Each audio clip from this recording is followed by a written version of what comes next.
Welcome to week 8. We're getting up there of my 13 weeks of Halloween. We're doing it backwards, counting down from kills all the way up to 1978 on Halloween night. Tonight, we have a very special treat for you. We're going to do one that I think is really misunderstood. So we're going to break this down with two people who love this movie. We're talking about Halloween 5, the Revenge of Michael Myers. I have to remember where in the Pink Panther trilogy it is. It's exactly. And I've got two awesome guests for you today. We've got my buddy Kim, who joined us previously. She is back. Kim, tell them all about what you do. I do a lot of things. I do haunted tours with Spooked in Seattle and work as a paranormal investigator. I have a podcast called Ghoulish Tendencies where we talk about everything from ghosts to murder to cryptids to movie curses to kind of everything in between. I talk about horror films. I work in the theater. I don't know. There's a lot of stuff on the table there. So. We also have my good buddy Kevin from Haunted by Horror, who was with us last week. So we tackled a controversial one last week. We're doing another one. Kevin, you're back, dude. Tell them what you do. My name's Kevin. I have a YouTube channel called Haunted by Horror, and I just talk about basically whatever horror movie I want to talk about, whatever I feel like talking about. Because I love horror. You are in good company. We got some awesome people in the chat. We've got Amy. Welcome back. Have Cheetah will view. Old do Vampire for life. My brother, Dustin Clayton. Under here is Dustin Clayton, which is different. And usually he's Zigma. And Fairpoint Station and my husband. Yay, Danny Nightmare. Pretty cool dude.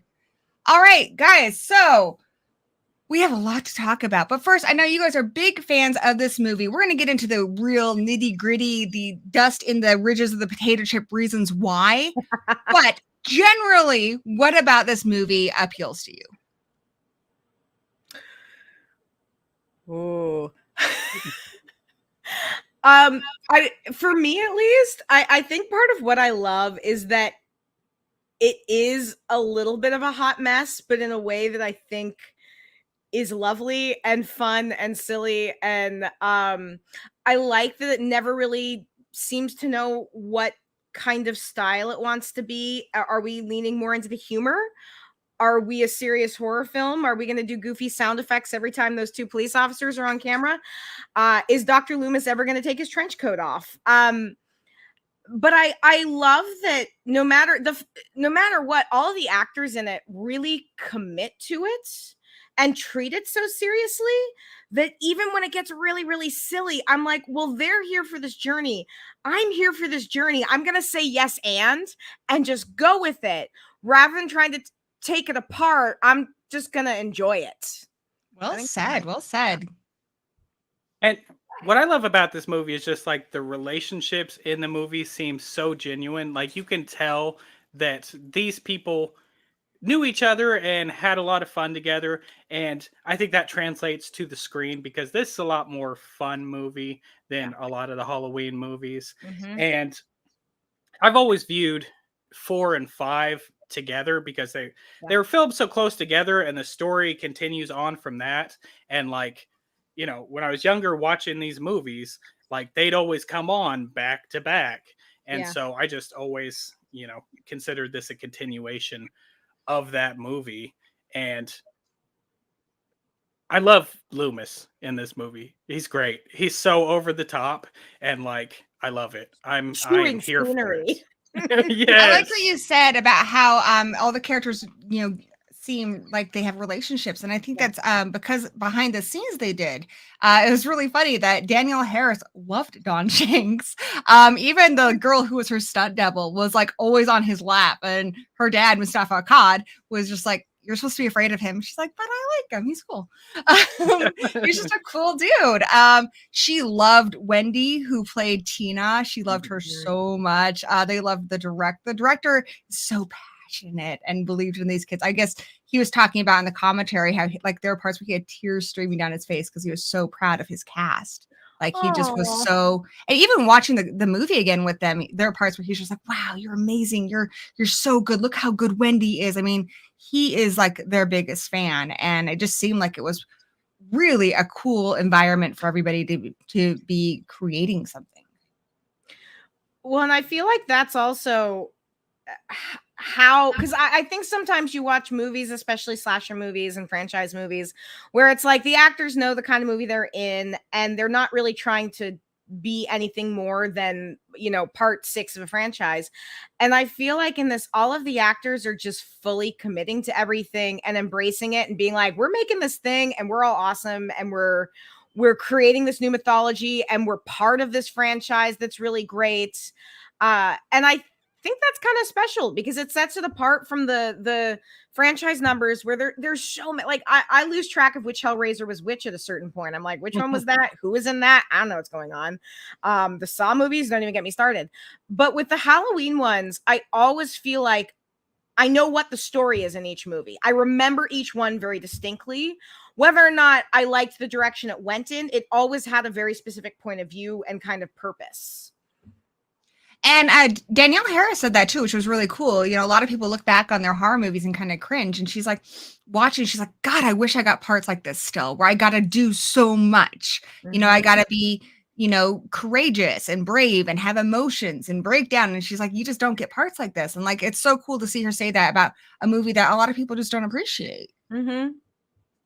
But she did. She got to do so much for a kid. A lot of people compare her to Tommy Jarvis. And I feel like she does a lot more.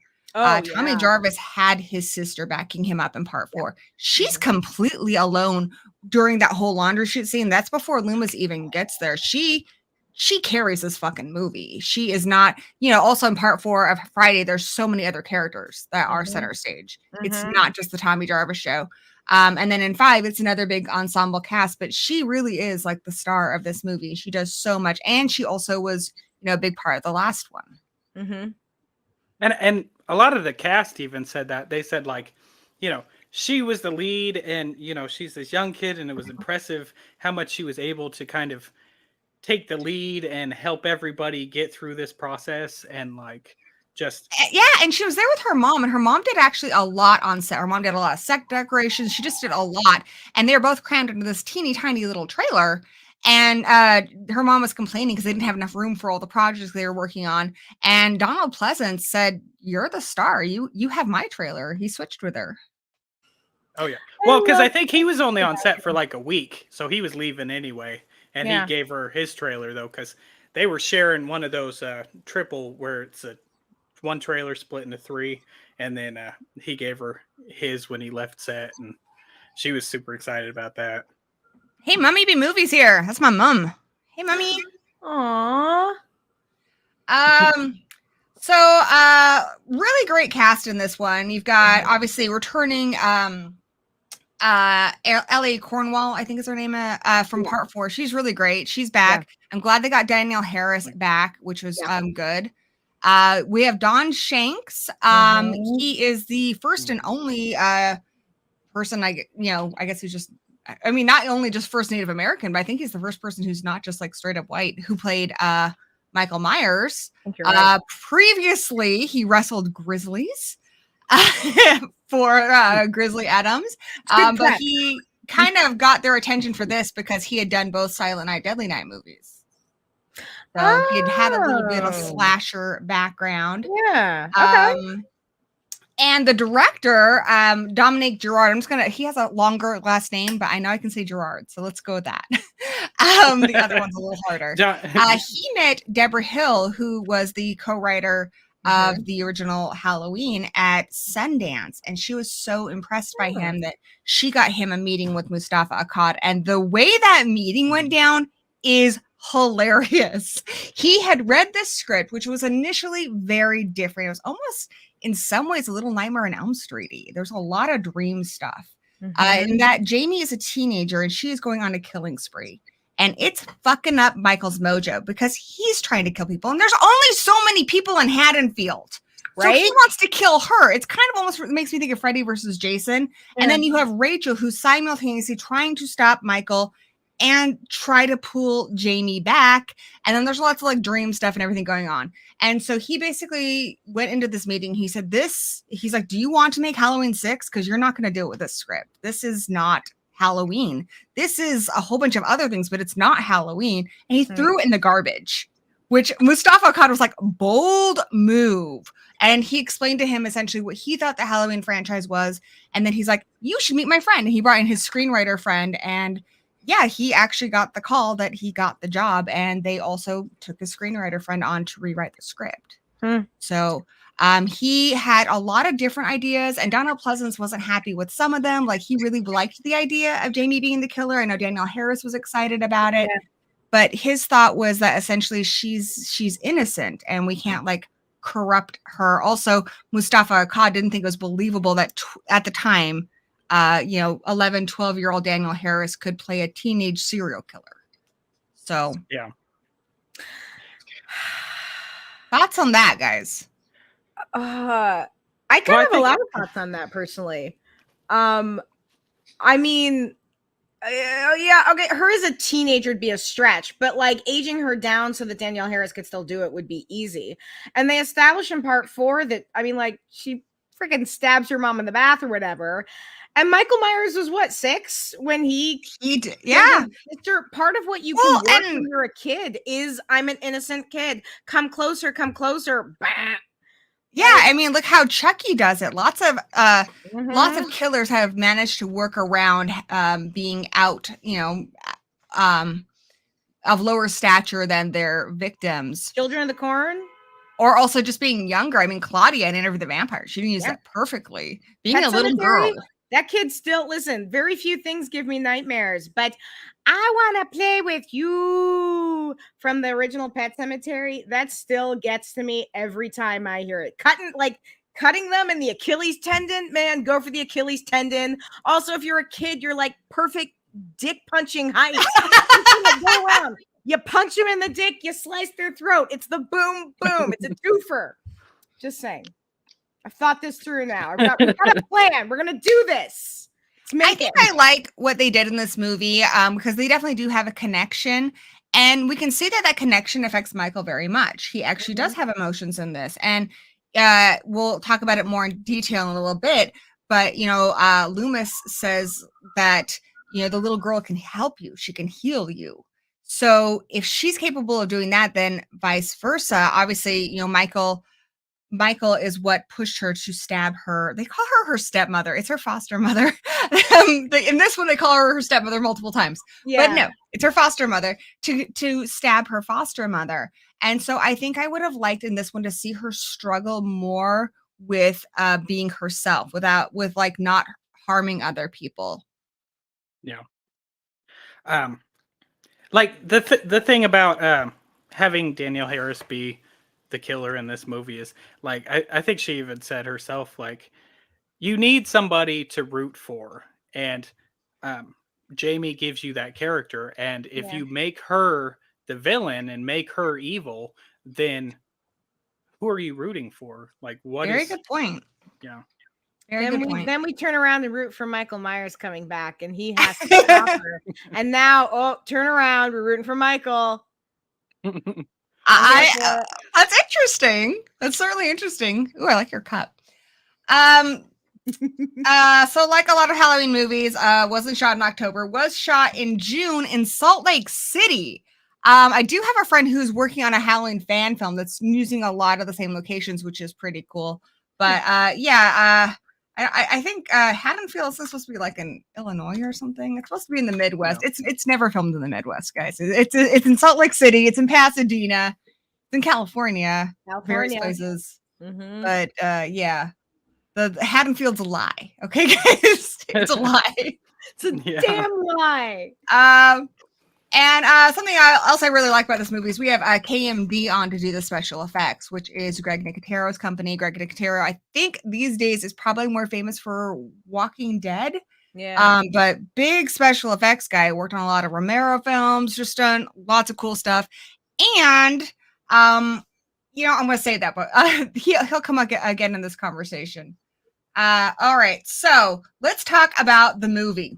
So we'll start with the opening. So the opening, you got this, it's cool. It's like this pumpkin being carved from the inside. So initially you're like, what am I looking at? It's cool. It's cool. Yeah, it's great. It's a nice moment. Yeah, it's a great callback to the other movies, having a pumpkin as the opening, but at the same time turning it into this like slasher looking, gutting this pumpkin. And the music in the opening is great, the way that it starts out and then it just kind of builds up and gets faster and faster.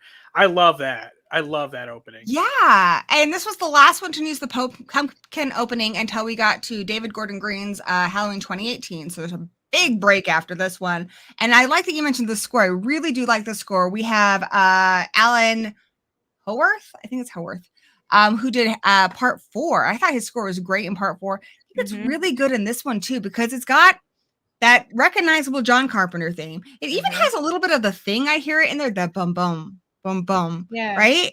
Yeah. And then it's got this kind of really mournful melodic part of it that I feel kind of represents like Jamie in this whole equation. Of course, then it's also got the clown horn. Every time the clown horn happens. And it's funny because like I rewatched it the other day and my cat was watching, and every time the clown horns happens, she just kind of raised her head like, oh. It's me too. Like, yeah, same. I mean, I know what they're trying to do. The director says, and he does think that maybe he pushed it too far. He really enjoyed those 2 actors. He thought they were funny. Yeah. And I do agree that in a horror movie, you do need to release the tension, build the tension Absolutely. up. And the sound effects were kind of an homage to Last House on the Left. But Last House on the Left is very satirical. Yeah. And so it's done for it's not done for comic relief. It's done for satire. It's done, there's a lot to unpack in Last House on the Left. So you can't just take an element of it and put it in your movie and be like, this works. No, it's not going to work the same. It's like you can't just take out a part from one car and put it in another car of a different make and model. It's not going to run. So, I mean, I think their intentions were good, but I'm not a huge fan of the clown noises. Though the cops themselves do not bother me. Well, I think that's just it. The cops themselves didn't need it. They were already doing a good job. It was written into the character, and it's that thing. I teach acting to teenagers, and it's the thing I tell them when they're trying to be funny. Stop trying to be funny, because as soon as you're indicating that you should be laughing here, it stops being funny. And I think the cops were a nice comic relief, and they had some cute little bits, and they were kind of goofy. Audience gets that. We know that. We've seen that. We didn't need the clown noises to then drive that home, and that's what took it from being like, oh, I get it, they're the goofy cops, to oh, I think we would have appreciated lines like, saving cats, finding dogs. Like, I think that's funny. I think they're really funny. And also, I'm sticking up for him. I'm sticking up for him. Even though they say they're useless, I don't think the cops are all that useless. I'm questionable about some of their choices, but normally we say the cops in a horror movie are useless, like, because they don't do shit. This one, Loomis is like, you need to go follow Tina. And he's like, she didn't do anything wrong. Oh, he's like, well, let's go follow her. okay. You know, they hear that Tina's in danger, and 4 cop cars show up. At the big They circle around her. In fact, that ties in nicely to why the movie's called Revenge. It was not intentionally supposed to be the same as the Pink Panther movies with Return, Revenge, and Curse. It was a happy accident. I think it's hilarious. Obviously, the last one was Returned because we wanted to make it clear that Michael is coming back. But this one was called Revenge because they're showing the footage to Mustafa Akkad, and they only had 4 cop cars, but they did a good job, especially in the climax, of making it seem like they had like 18. It looks like a lot. And he's like, oh, in this one, it looks like the cops are having their revenge. And so they used that in a lot of the marketing, that now the cops were going to get Michael, though it doesn't really happen in the movie. But that was kind of the idea where Mustafa Akkad was like, oh, the revenge, the cops revenge. Well, there was a lot of cop stuff that was cut from this movie, though. There was indeed. There's a lot of, actually, this movie almost had an X rating. A lot. And there's a lot of things cut. There's a scene in the hospital where a bunch of people were killed. There's a scene at the end where a lot of cops were killed. All that was removed. Lots of stuff. Back to the beginning. Yeah. So far ahead of our house. This one also opens with a flashback to part 4. It's really interesting because it does mix in a little bit of new footage. So in case you forgot what happened in part 4, which was at the time a year previous, guys, and I don't know anyone who can forget the ending of part 4, but this movie was like just in freaking case you don't remember. Just to remind you. Yeah. Apparently he didn't die by getting shot a whole bunch. He fell down like a mine shaft cave thing and goes into the river. And we are lucky that didn't kill Don Shanks because the mask was modeled off of Greg Nicotero's face. This is why it looks so different. That is not William Shatner. That's Greg Nicotero, who has a very different nose, very much longer face. And then it was kind of remodeled to fit Don Shanks' face. So this thing fit so tightly, he couldn't see very well because it's so close to his eyes. His eyes are filling up with water, and he couldn't breathe. They said to keep your feet up. And oh, by the way, you're going to a water purification plant. Make sure you stop before you get there. This movie did a lot of cutthroat stunts that would not fly today, where everything needs to, they verify that everything's safe, especially with children.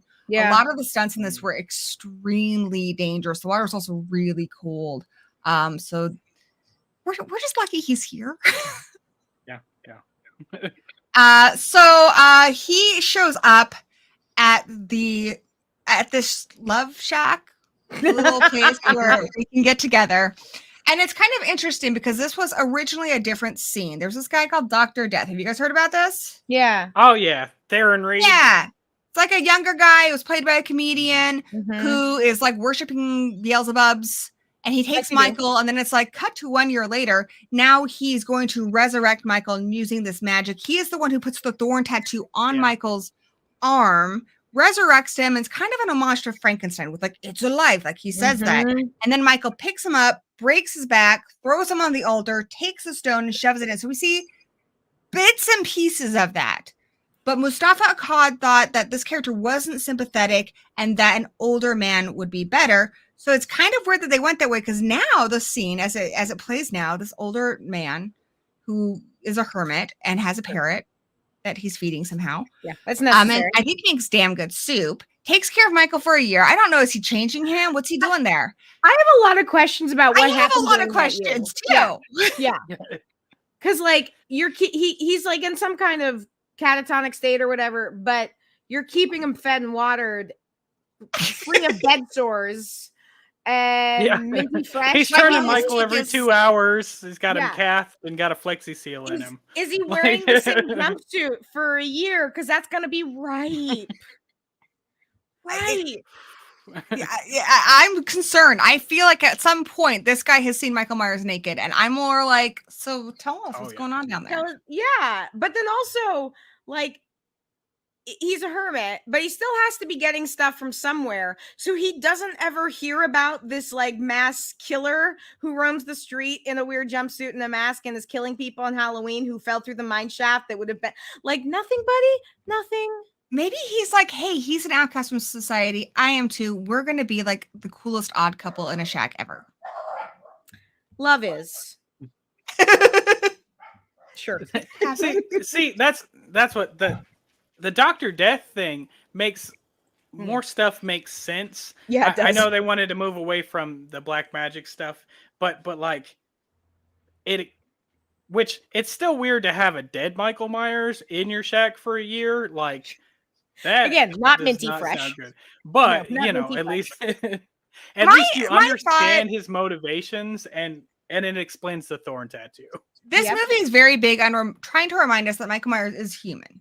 He's not Jason Voorhees. In fact, there was a discarded script at one point where one director who pitched an idea for it was going to go full on Friday the 13th Part 6 and have somebody like resurrect him. And no, this movie wants us to remember that Michael Myers is human. And my take on this is that this person who probably feels shunned by society, who's a hermit, who doesn't really care to associate with that, sees somebody who's basically, from their perspective, washed up like they're trash, and that's a human being. That's somebody who should be like cared for. So I think that's what he's trying to do. And unfortunately, the movie reminds us that it's Michael fucking Myers. Yep. And there's no humanity in him. And he's just going to kill you, even if he changed his nappies for a year. Yep. I guess he never looked in his eyes. Are there diapers on him? The blackest He's wearing a eyes, the diaper. devil's eyes.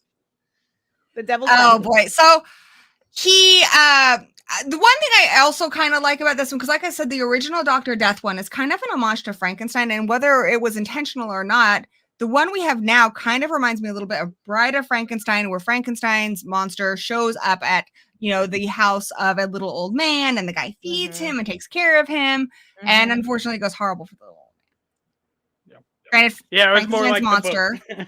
is a much more complicated character, but I still like it. Yeah, I will yes and. Sure. Alrighty. Like, your diaper bill must be through the roof.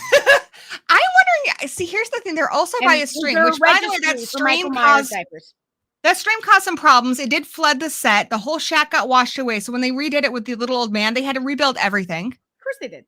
Of course they did. Yeah. But I think because he picked him up to bring him in, I think he's dragging him out there maybe once every couple of days and just rinsing off his tuchus.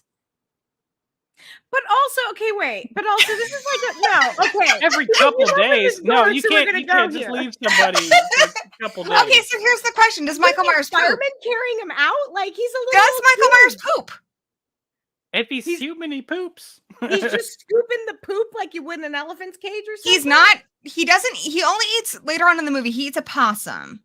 But is this guy feeding him? I mean, he doesn't have. You've met babies, right? That's another I don't thing. know Like, if you feed a baby, yet they still poop something disgustingly out of this world. He bleeds green in Part 6. I don't know what's coming out of his tuchus. It's green too, whatever it is. Oh my god! Now I want a doll that, like, a Michael Myers doll that shits itself.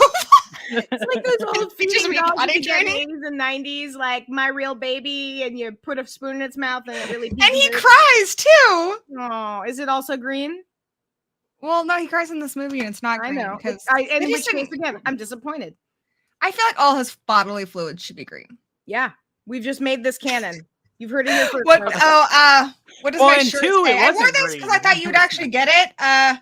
On Wednesdays we wear pink, and we've got Pinhead, Yes. Jason, and Michael looks like a jock.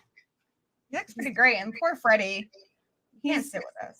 He can't sit with them. I think I just had an anniversary or something, but I was like, Kim will appreciate this. I do. I on my screen it's hard to see because I don't have the YouTube part that I'm looking at right now. Oh no, I think I just smeared makeup on my shirt now. But I enjoy it. I've got Jason on mine, but you can't really see. It's from Mean Girls, Dusty. I don't think my brother's seen that movie. Anyway, it's really funny. Watch it. I got Michael, but it's from Halloween. Oh, I love that shirt. I think it's from Walmart, right? Yeah, it is. Nice. Yeah, Walmart. Very If you go on Walmart, they have tons of horror shirts in like. They do. They have a lot of good ones. Yeah, they have these 2-packs that you can get for like $15. Very And nice. it's like, Very so it'll be nice. like a shirt that's commonly at Walmart, and then like one that's not, and they come together in a pack. It's crazy. I got tons and tons of horror shirts from Walmart. Very nice. Okay, so he's pink, Dusty. He's pink.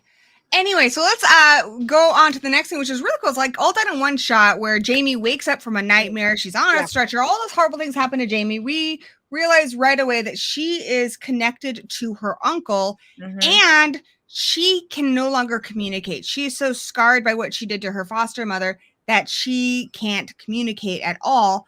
What's more, things are going to get a lot harder for her because Rachel shows up and there's a really, really sweet scene between the two of them where you can tell they just have this history. Like she tells her that she's got makeup on her face. And I love the mascara. Yeah. Yeah. It's really, really sweet. And then we also find out that Rachel, as she should, is getting the fuck out of town because it's Halloween and the Carruthers are not fucking around this year. So that's going to play into things in a little bit. So I think this is a good opportunity to talk about Danielle Harris and just how amazing she is in this movie. She turned 11 on set. She was just a young girl and she's acting like she's acting her little heart out. I think her performance in this is actually better than 4 and I love her in 4, but she has to go through so many emotions. Well, you see that she's a little bit older too. They give her some really heavy material, not just with a lot of younger kid actors, you have to run around being scared.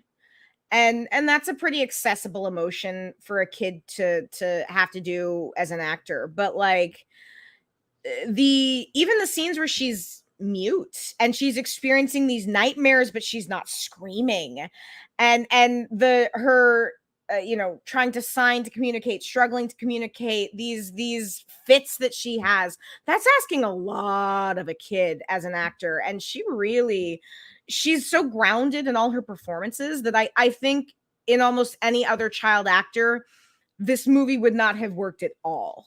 If you didn't have a strong child actor, this movie would fall apart. Yeah, absolutely. She's phenomenal. She did have to go meet with somebody. The little boy who plays Billy went to. The person was an expert on stuttering and sign language. So they helped Danielle with the sign language. And the other little boy, I think his name's Jeffrey, played Billy, with the stuttering. So she had a lot to do. And it's not just that she's scared. She's being like physically and mentally torn apart by this connection with her uncle. And there's a scene like later on where they're asking like, why doesn't she just tell them about Michael Myers? But she doesn't really understand what's going on. And she doesn't really remember the fits either. She doesn't. Like early on, we're coming up to it where she sees Rachel killed, but then she's surprised when she sees Rachel's body later on. So like she's also not seeing everything. I think she's getting like flashes of stuff.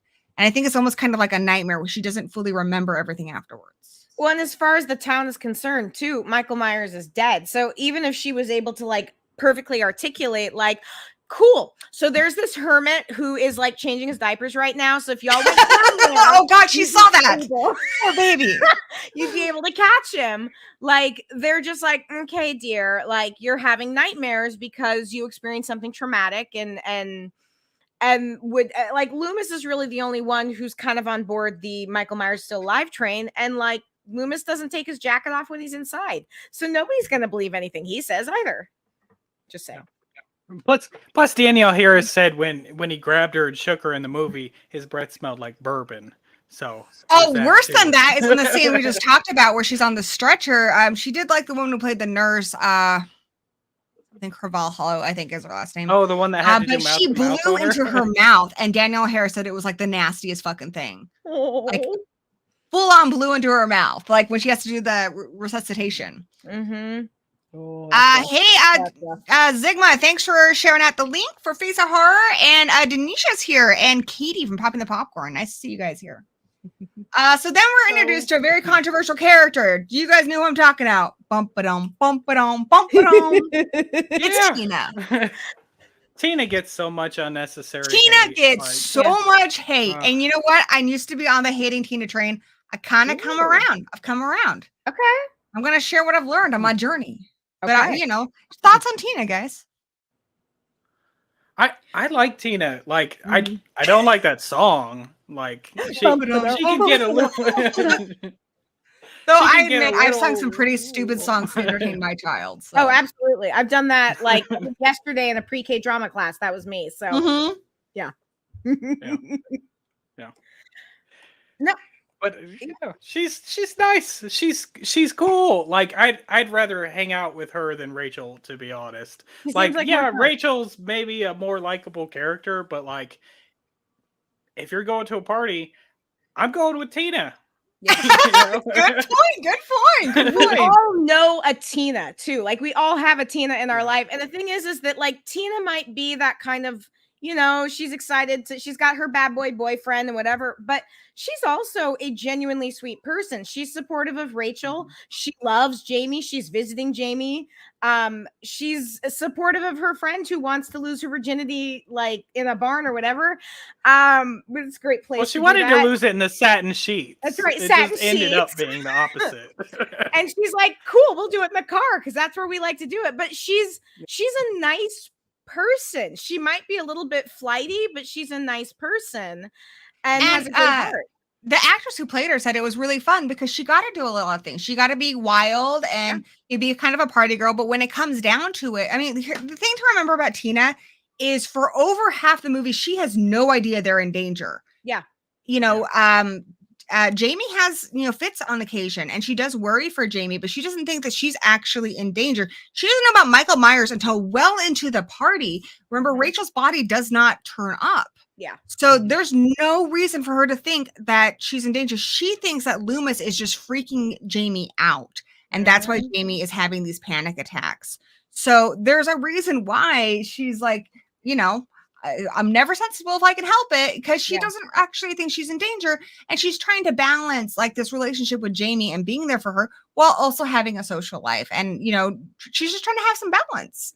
I think what I like about her is we have this archetype of the traditional final girl who is somewhat prudish and focused on her studies and doesn't party. And but you know, when it comes down to it, she protects the children and she's selfless. You know, she puts them first. And I think it's nice that what made me come around to Tina is it shows that you don't have to be this archetype. You don't have to be that person. You can also be terrible at school and still be a great hero in a movie. You know, Tina is a good-hearted person. I think ultimately that's, to me, what makes somebody a survivor I root for in a movie is, you know, do they have a good heart? Are they gonna, you know, look out for the characters, you know, other characters that are involved in the situation with them? Yeah. Yeah, she has the important parts of that archetype. You know, she's selfless, she protects the children. Like all of that other stuff doesn't actually matter when it comes down to it. No. Zigma wants to know who Tina is. Tina is Rachel's friend who really becomes bonded to her and her foster sister, Jamie. Entertainment Wizard says, I never hated... Oh, I forgot. I can click on these, can I? Entertainment Wizard says, I never hated Tina, but having her be the replacement for Rachel doomed her character. Interesting story. So, the director had seen all the Halloween movies except for 4, because by the time he got the job, that was still really new, and the Mustafa Katsa don't see it. So he was working with the screenwriter and writing a movie without really any knowledge of who Rachel was, or Jamie for that matter. So initially the character of Tina was Rachel and the character of Rachel was Tina, and Tina gets killed off right away. However, Mustafa Khan was like, that's not Rachel at all. You know, I think Rachel's very different in this movie, but it would have been way different if she was Tina. And that's why they switched them up. Though Mustafa Khan says he does really regret killing off Rachel. However, he says the reason they did it is because it told you right away that nobody's safe in this movie. They weren't going to do like a Scream thing where you're like, okay, yeah, they're never going to kill off Sydney. You know, like they're letting you know up front, anybody can die here. Yeah. Except maybe the kids. yeah, absolutely. Yeah. And I think she's a nice opposite Rachel too, because it also shows that, you know, that they're friends and stuff. So and I'm happy for Rachel in this too. She is a lot different, but people do change, and I think it's good that she's not super traumatized and she's going to go on holiday over Halloween with her family, and you know, she seems to be trying to move on with her life. You know, maybe having Jamie still there and her mom surviving, you know, helped her to do that. So, no. I think I didn't realize. About Tina, sorry. Oh, I was just gonna say I don't think I realized for a long time, because for some reason I had it in my mind that they were in college now, and like that, you know, that Tina and Rachel were in college, and they're still in high school, and I didn't realize that. And like, Yeah, Rachel's Mike just and going on a Spitz, holiday with her like- parents to like a cabin. yeah, like Spitz hairline is receding, and he's in Yeah. Yes. But yeah, especially in the 80s and 90s, a lot of times they'd get people in their 20s Mhm. to play teenagers because then they would be able to work longer hours. And in a lot of these movies, like I always wondered, because I was a young person, I'm like, wow, I'm going to change a lot in 4 years. Watching these movies and there's grown ass women. I'm like, wow. And then I got to be a teenager and I'm like, well, wait a second. Like, I don't look like the people in the movies I watch. So, yeah, I was a little confused about that. It really kind of messed me up on what to expect from puberty. But now I know, because they were 30. So when I got to 30, I was like, sweet, now I look like a teenager. Yeah. So I'm all confused. Another interesting thing about Wendy Kaplan, this was her first movie, which I think she did a great job. She came from an acting background, though. She went to this really cool like high school for drama. So her high school was a performing arts high school, and she got a major in drama, which is really neat. And she beat out Lori Petty for the role. They were both like finalists for this part, so it had been very different. Yeah, that's cool. cool. Tank girl up in that. So then, of course, we get to we have like a fake out because Jamie sends them over there to check on Rachel, and it's like, oh, okay, the dog got away, everything's fine, and that's again why Tina has no reason. Jamie falsely called it, everything's fine, and then Rachel gets killed off. So let's talk about, this is a big point of contention in this movie. Let's talk about the death of Rachel. And the unnecessary shower scene. So, in all fairness, I take showers too. We all take showers. Yeah. But I feel like we don't Rachel all take showers with the door open. I feel like Rachel deserved better than dying after a shower scene. Yeah. But she actually originally was going to get scissors in her neck. And that's where Ellie kind of stood up and said, no, that's not how I want my character to go out. And so the way they killed her off was kind of supposed to be linking it to the way her mother was stabbed at the end of 4. Oh, see, yeah, I didn't know that part. I knew she was supposed to get like the scissors down her throat, and she threw a fit, and like, no, that is a disrespectful way to end this character, and they changed it. But I never even caught the homage to the last movie, like, at all. I feel like Rachel was done dirty. Yeah. Yes, I mean, I guess. I don't know. At the end of the day, if you're gonna die in a slasher film, like, you're gonna. I mean, on the other hand, if she had stuck around, because ultimately, the end of 4, Jamie's character is not the survivor. She is protected by Rachel. Yeah. Rachel is the one who goes head to head. Not even Loomis. Rachel kicks his ass. It is Rachel. Rachel is the final goal, without a doubt. And if she was in this one, it would have made Jamie have to take a back seat. Yeah. So I guess I'm not unhappy that she didn't make it to the end. And maybe just the way she died. The shower scene, the getting killed off like that. I didn't love the shower scene. No. Giving her something a little more meaningful, like even kind of doing it in more of a Scream or Psycho way where it doesn't seem like, because we kind of figure out pretty early on she's going to die. Yeah. Making it a little more unexpected, I think, might have been easier or more meaningful. More meaningful. To the plot. Agreed. Yes, that's a good way to put it. Because I'm okay with her, even though I like her as a character. So I'm sad she dies. I think your point is 100% on. Like, this needed to be Jamie's, and as long as she was there, it wasn't going to be. And you can't just send her out of town. Like, that's cheap. That would have been cheap. Yeah. If they had just had her go out of town. That in some ways is almost more insulting, because it's just like, then you think the actor pissed off the director, because you're like, oh, she's out of town. Yeah. Or it would have ended up at the end, her popping up and saving Jamie, which would have been way too predictable. So I think the methods, maybe I understand why people are upset watching this, but I'm not upset that she's killed off. No. And then we also see a lot of, Michael Myers stalking, doing his thing, hanging in the shadows, the mask. Thoughts on the mask, guys?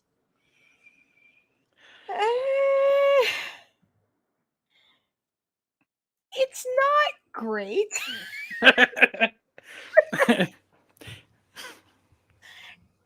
It's I don't know. It always looks weird to me, and I don't know Like if an that's alien, yeah. kind of. They also had to change the nose because Don Shanks did break his nose, so they had to like fit stuff in there, and they wanted it to be very sharp and stuff. But it doesn't really have the same look. It just doesn't look to me quite like Michael Myers. So I do remember when I watched this as a kid, I honestly didn't fucking notice. It was Michael Myers. That's not something that you pay attention to when you're younger. But like I always remember, it stands out to me now watching and just being like, it doesn't look quite. It like it's not as bad as I was watching H2O because it was on Fear Fest the other day, and I kind of forgot The CGI mask. God, that mask is bad. Yeah, we talked about that one. I love that Dude Brother said tuck in the mask. So I actually have always been of the same opinion. Tuck in your fucking ducktail.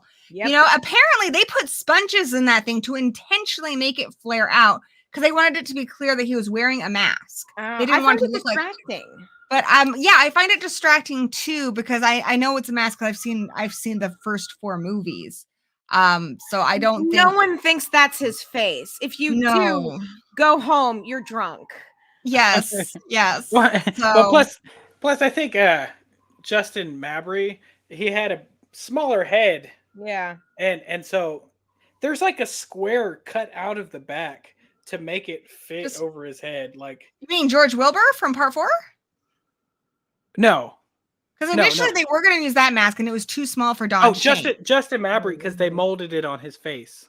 They molded it on Greg Nicotero's face. Oh, did they? Yes, I thought it was molded on makeup artist Greg Nicotero's face, and that's why it looks like him. And then it was kind of remodeled from the inside to fit Don Shanks. Oh yeah, but he had a smaller head than Don Shanks did, and so they had to. Yeah, that's why they had to kind of remodify it, and then they tweaked the nose. It's its own thing. But here's something interesting, a little fun fact for you. In the Smithsonian, they asked the production crew, they're like, we need a mask that represents the Halloween franchise that we want to put in the Smithsonian to credit this film franchise. That's the mask that's in the Smithsonian. They had 3 masks in this movie, and one of them is in the Smithsonian. That is the mask representing Michael Myers in the Smithsonian. Kim, your face! It looks like Nicolas Cage to me. Like let's compare. I think it looks a lot like see, she's got the mask behind her. That's the face right there. Oh my god, it does kind of look like him. It does. Oh my god, that's awesome. That's the mask. That's the mask. Yeah. Wow. Okay, so then we get the rest of the cast. Sammy and Spitz, I think they're kind of forgettable, but they're fine. They're fine. Yeah. They're friends that you know are gonna get killed off. Yep. And then her boyfriend Michael, which of course Tina's into, a dick who's a bad boy. Yep. With this 67 Camaro that he's obsessed with. Oh, he's definitely fucking that car. About the car, they had 2 cars for this movie, and one of them was actually they purchased it from somebody whose daughter had died in the car. She committed suicide in it. Which is really creepy. That's a choice. Yeah. That's a choice. Yeah. Apparently Don Shanks asked the director about it because he said it kind of gave him a creepy vibe. He's like, oh yeah, so we got a good deal on it.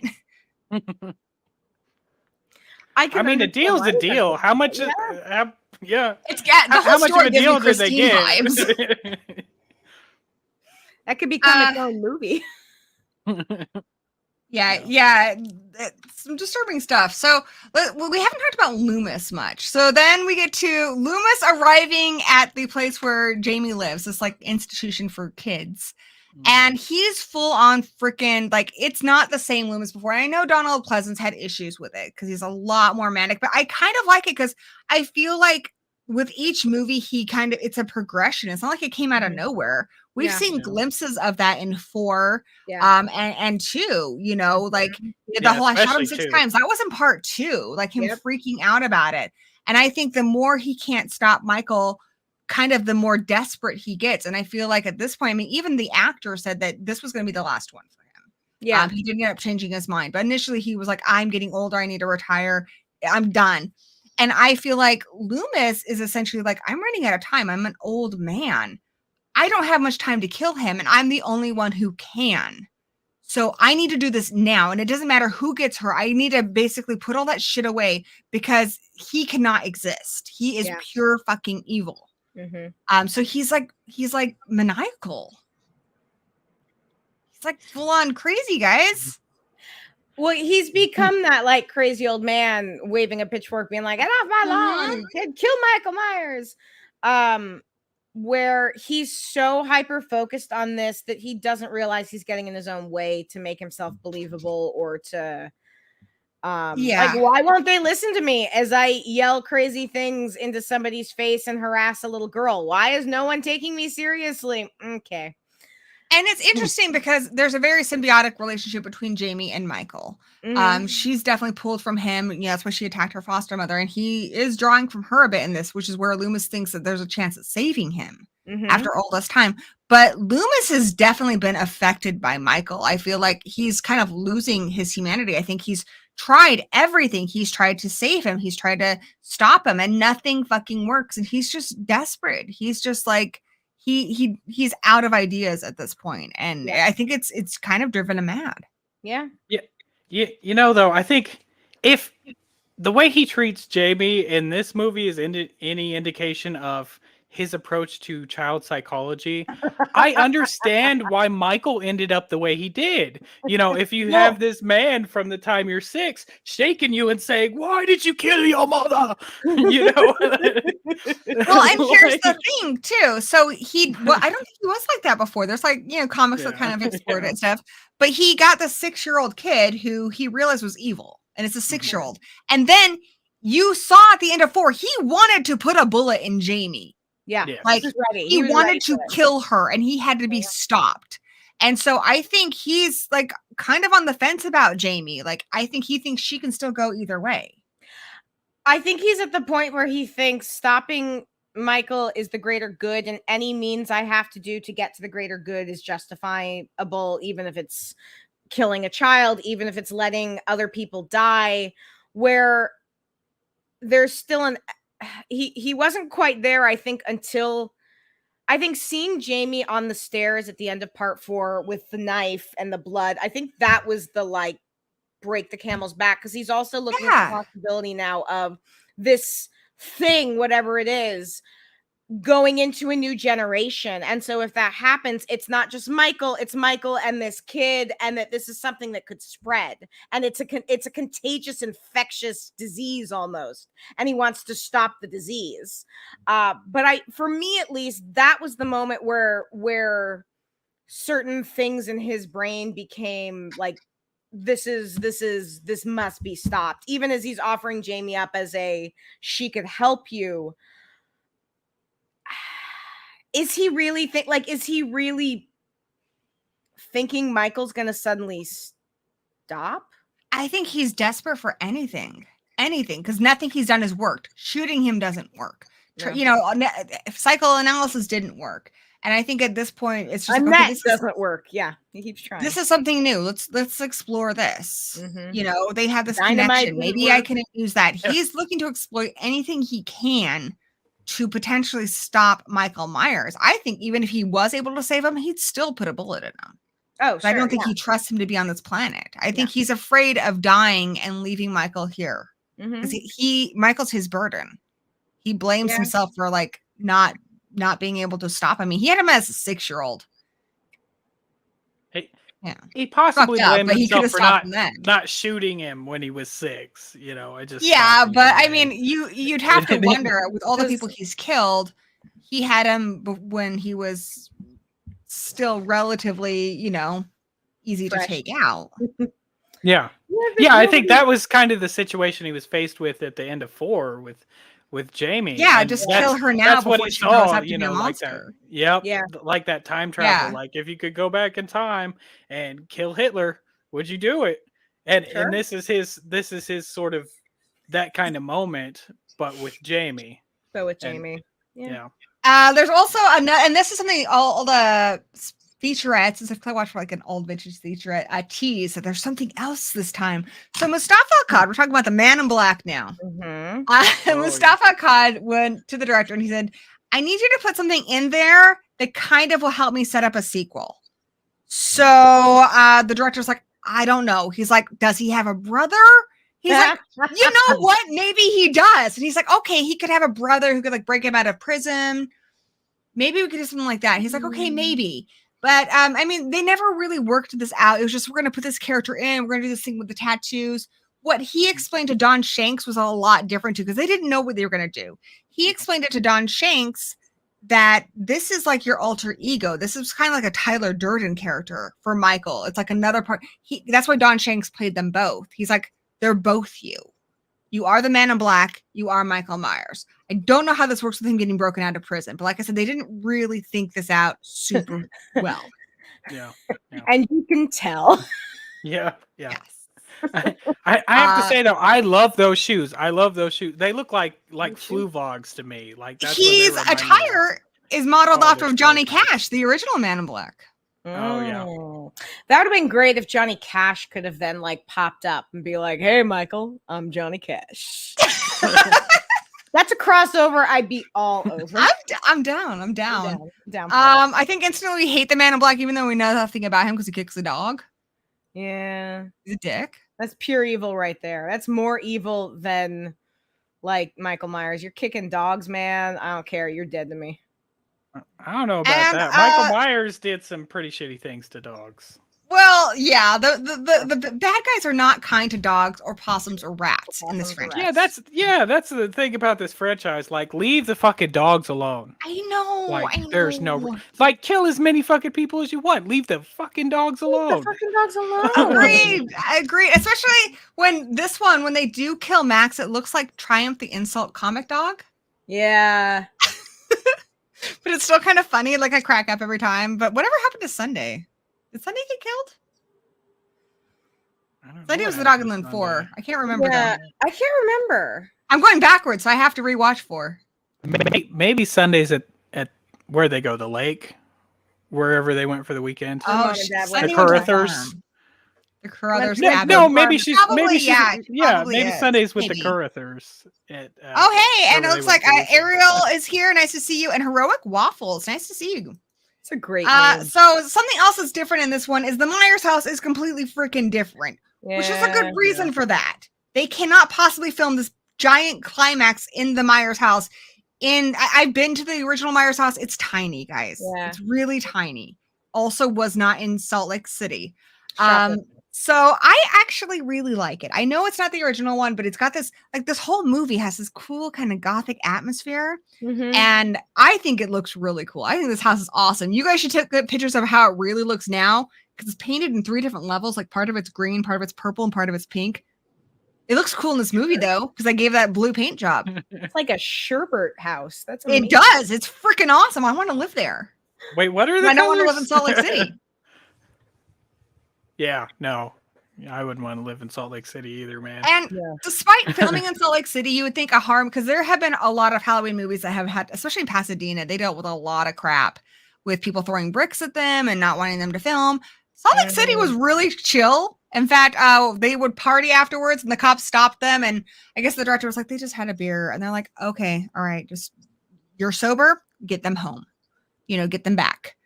Are you allowed to party in Salt Lake City? Yeah, they only have 3.5 beer and nothing on Sunday. They had a cop show up because the partying was like loud. And but yeah, they also had a bunch of people who on the street were because the Carruthers house and the Myers house are pretty close to where they're filmed. Yeah. And a group of people would come out and watch, and they were really supportive, and people were just really happy about it. You go, Michael Myers. You kill those teenagers. You do the Mormons fucking loved it, dude. They did help. They did help Donald Pleasance get a new work visa. I mean, I will say so it kind of aligns with their beliefs. Like in this movie, yes, if you have sex, you will die. People had sex, they died. They also smoked a J outside of Spit's place, so that's why they're dead. Big no. Big no-no. Big Big no-no. no-no. So, you know, Yeah. probably some ulterior motives here. But I do think the house is really cool. I also want to talk about the cinematography. One of the things that sets this movie apart from some of the other ones or makes it stand up as well as some of the other ones is the incredible cinematography in this one. I really like that they use a lot of natural lighting. So when we're inside the Myers house, there are no artificial lights brought in. That's lights from outside the windows that are in. So you have these cool like light streaming through the windows. They also used a lot of fog, probably too much fog, but it looks cool. It looks cool. No, it has a nice impact. Yeah, I would agree with that. Oh yeah, especially like when Donald Pleasance first goes into the Myers house and you see him walk through and it's dark with all the lights coming in and the fog, and it looks like a dilapidated, scary house to be in. Mm-hmm. Yeah, and there's a family who was living there. I guess they were going through renovations, so they didn't even have to do that much to like make this place look messed up. Oh, that's cool. It's nice. Throwing a dead possum and Bob's your uncle. Yeah, I was gonna say, I hope they brought those dead possums in though. I hope that wasn't that was Were they weren't already there. Too. Like that's important, you know. No dead possums crossing the picket line. I don't know. That didn't go anywhere. Okay. Well, they had pretty good special effects department. I'm sure they weren't real, you know. I don't know. Do they have one of those things at the end? I didn't pay attention. Like no animals were harmed. I mean, they would have. No animals were harmed. I checked. They would have had to. Okay. Yeah, they were not harmed. Well, at this point, this movie, I wouldn't be surprised because they did some crazy shit in this movie, and people got harmed.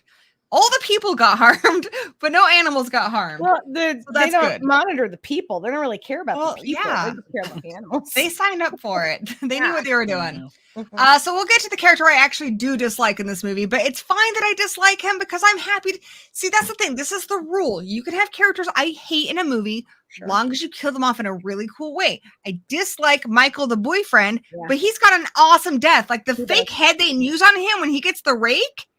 I love everything about this kill. I love that Michael has been watching them enough that he knows this guy's obsessed with his car. Yeah. And the first thing he does is he scratches that car. Yeah. And that rake becomes iconic. So much that when you watch the Blu-ray, that's the cursor, is the rake. Oh, that's cool. It's really cool. But yeah, he's fucking with this guy. He's toying with him. This is not Michael being super serious right now. This is like, I got time to kill before I got to get to Jamie. I gotta Jamie later today. So I'm gonna mess with this guy because it's fun. Because it's fun. You know? Yeah. And then he takes the mask, which is also fun. Yes. Oh yeah. I have to say I love that mask. Like, oh, it's a great mask. Yeah, it's so cool. Like it was originally supposed to be a Ronald Reagan mask. Yeah. But they didn't want to get like political. Yeah. Which I still see a resemblance. By 89, wearing a Ronald Reagan mask, I don't feel like it's that big of a deal. It's not relevant. Apparently, anymore, they didn't want to upset anybody, but originally that's what they were going for. I think the mask is really cool because you can actually see Don Shank's eyes, and there's that great scene where Tina and him are in the car together, and you can tell she knows something's fucked up. Yeah, and he's kind of like I have heard people say, like, why doesn't he just kill her? He's having fun. Yeah. He's wearing the mask. And Don Shanks said himself, he's like, Michael would not kill somebody not wearing his mask. And that's true. He never has killed anybody without some kind of a mask on. As a child, I mean, he was wearing the clown mask. That's true. So, but ever since he got the Michael Myers mask, he doesn't kill anybody without the mask on. When he has the ghost one in 78, he goes back to his Myers mask. Like, there's play costumes, and then there's like your work uniform. You know what I'm saying? Right. Didn't he kill people with those bandages on his face? You know, you're right. He did. But you know what? We're going to not talk about that because it doesn't work with what I'm trying to say right now. We'll gloss over that. This doesn't fit my theory. At any rate, so Don Shanks thinks because he's not wearing his Michael Myers mask, that's why he's not killing her. But I think he's just having fun, like seeing how far he can go with it a little bit. And then he puts his Michael Myers mask on when she's inside, and then you're like, oh, well, she's going to get it when she when she comes back out. It's the most. I think he might have had a thing for Tina. Sorry. Yeah. Totally. And guys, his first kiss that we know of. Yeah, that's true. I mean, he gets a lot more than that. We don't know what him and that hermit we're getting up to. No, we don't. He had to have been up in his britches like a lot. several times a day. So many questions. So many questions. I need to know. I'm not satisfied. It might have been because he had feelings for Tina, affections from his connection with Nobody's Jamie. ever, like that with him. I feel like that, yeah. And it's only after she starts talking shit to him that he's like, okay, I'm grabbing my mask. Yeah, out she from does under mouth here. off. She says, fucking psycho boyfriend, or she doesn't say fucking. Because she wants to go to the psycho boyfriend and slams the door, and he's like, okay, that's it. But the cops freaking on it. Jamie says, hey, there might be a situation. Might be. 4 cops show up. Boom. Yeah. Cookie woman, man. Cookie woman. I fucking love that scene. So that's at the costume pageant.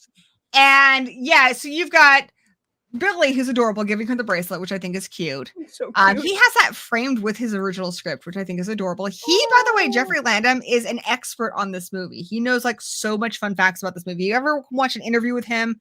He's kind of like amazing how obsessed he is with this film. And he remembers so much, which is really cool. But I love that we have a girl who's mute, desperately trying to communicate. And the kid who has a stutter is translating for her. Mm-hmm. It's like, there's something lovely bless about your hearts. Mm-hmm. And I think Danielle Harris. I think Danielle Harris picked him to play the part of Billy. Because they had different boys audition, and like she chose I want him to play Billy, and so they had that's great. That's always chemistry. great when you do that that's always great when you do that. I mean, because you really feel like, especially when he gets to the bracelet and he has this look on his face, like he's so happy, and like just know this boy's gonna do anything for her. He just adores her. And something that the director said about it, I think was cool. He said that he feels like they bonded because he has a severe stutter. And the idea was that Billy was somebody who kind of got cut out of the script. But he was somebody who had been a patient there and became friends with her because he understood like having difficulties communicating. And so they kind of bonded. And so now he goes back there and he visits her all the time because that's his best friend. That's so sweet. Because I always wondered, is he still a patient at the hospital? So I wish they'd kind of kept that in, a little bit of their story. Yeah, I kind of assumed he was still a patient. Mm-hmm. Yeah. I think a lot of people do. There was also a line where at one point Loomis is supposed to say you need to get back to school because he doesn't live there anymore. So I think that would have added more because we do see him going out of his way to help Jamie, tracking her down and stuff. And I think it would help us understand that, he's all right. The whole movie, he's gone out of his way to be a part of her life. Yeah. I also love that it's Cookie Woman and not Cookie Boobs because I would have said Cookie Boobs. Because they are. Yep. That cop knew exactly where she was talking about. Yeah, though. the cop was so. Exactly as soon as he said that, cop was just like, "I know that gas station. That's where I go every night." Oh yeah. They didn't even have to ask. Cookie Woman. What's a Cookie Woman? They're like, there was "Oh, bitch, no I know." hesitation. He knew the store name and address, everything. Yeah. It was that moment. And again, I don't know if it was intended to be as funny as it is, but the cop's reaction and just how smoothly he's like, "It's the gas station." I'm. Yeah, so funny. I love that. I guess Jeffrey Landham, the kid who plays Billy, he'll have people to this day, which he looks nothing like Billy anymore, shout at him across the street, "Cookie Woman!" I think that's awesome. I would love to walk a day in his shoes. That sounds amazing. Yeah. Love that. I love that. Michael stopped at that gas station so Tina could get cigarettes. Yeah. Like Michael too enjoyed the Cookie Woman. I don't know. He's like, "Wait, Cookie Woman? Let's get back there." Another weird fact about Don Shanks that does creep me out more than him being Michael Myers is he was a mime in college. So he uses a lot of that, and that's something that he feels he brings to the role. Kind of freaks me out a little bit because I'm not a big mime person. Let's see. And again, in defense of the cops, like I said, four cop cars show up. Yeah. Within seconds. I forgot to add something else. So the director was really good. You can watch the behind the scenes stuff. The director is really good with the kids. He will fully walk through with them everything they have to do. And to help Danielle, because most of the stuff's at night, he would run around with her until she got exhausted because he'd need her to be in that place to do a scene. But he would do it with her, and I guess she was really playful with him. She'd bite his little finger and stuff. He just let her play around with them. And with that scene was the hardest one for her to do in the movie because she's also trying to talk for like the first time. And so he made her do it, like not even saying cut, just okay, do it again, because he wanted her like to her breaking point, exasperated and like that's why her voice is breaking and stuff, which sounds really mean, but she didn't think of herself as a kid. She wanted to do this. She thought of herself as like a serious actress, and she wanted to do a good job. Like a lot of the stuff, you know, people talk a lot about like some of the stunts she had to do. She wanted to do it. Now I think them being adults maybe should have put their foot down and said, yeah. But she was really insistent about it. So it's not something she looks back on and it's like, you know, I was mistreated. Like she really valued this period in her life being in this movie. But yeah, some adults probably should have just not let her do stuff. Oh Yeah. Yeah, I think especially, when you hear some of the stories, like some of the backseat stuff with the parties going on, and like she was the only one that could reach in the liquor cabinet, so they'd have her getting out these little liquor bottles for Wait, what? I need to hear this story. That's what I don't know. Because it's in Salt Lake City, so like you know, you have to be a member to go into any bar, and there's no liquor on Sundays, and you know 3.5 beer, and so the liquor cabinets in the hotel rooms were locked on Sundays, and so she was the only one whose arm was small enough to get through because it would open just a little bit, so they'd have her pull out the little bottles for them. No, that's so messed so up. That they could drink. That's totally messed up. I love it so much. That is so messed up. Oh yeah, my husband says, "Oh, it's not coming up." Adults are dumb. Jamie was hardcore. They couldn't stop her if they wanted to. Yeah, she's awesome, and I guess like it's so funny hearing her commentary. If you guys can watch it, like things you don't think of because she's 11, but like you know the baggy pants she wears, she's like, I hated those. I thought they made my butt look big, and it's like you're 11. You're 11. But she so thought that the girls, like you know Wendy, who plays Tina, like they were the coolest, and she wanted to be just like them. And it's just so wholesome. Yeah, I'm glad she's okay because you hear about some other movies like you know like Drew Barrymore and Firestarter, and you're like that could have gone badly. Yeah. But luckily, I think because she was interacting with them, I think they were able to kind of keep an eye on her. But still, like I don't know, her mom was on set a lot, so her mom probably knew. And I don't know how I feel about this. That's worse to me if her mom knew she was getting into liquor cabinets for people. That makes it worse.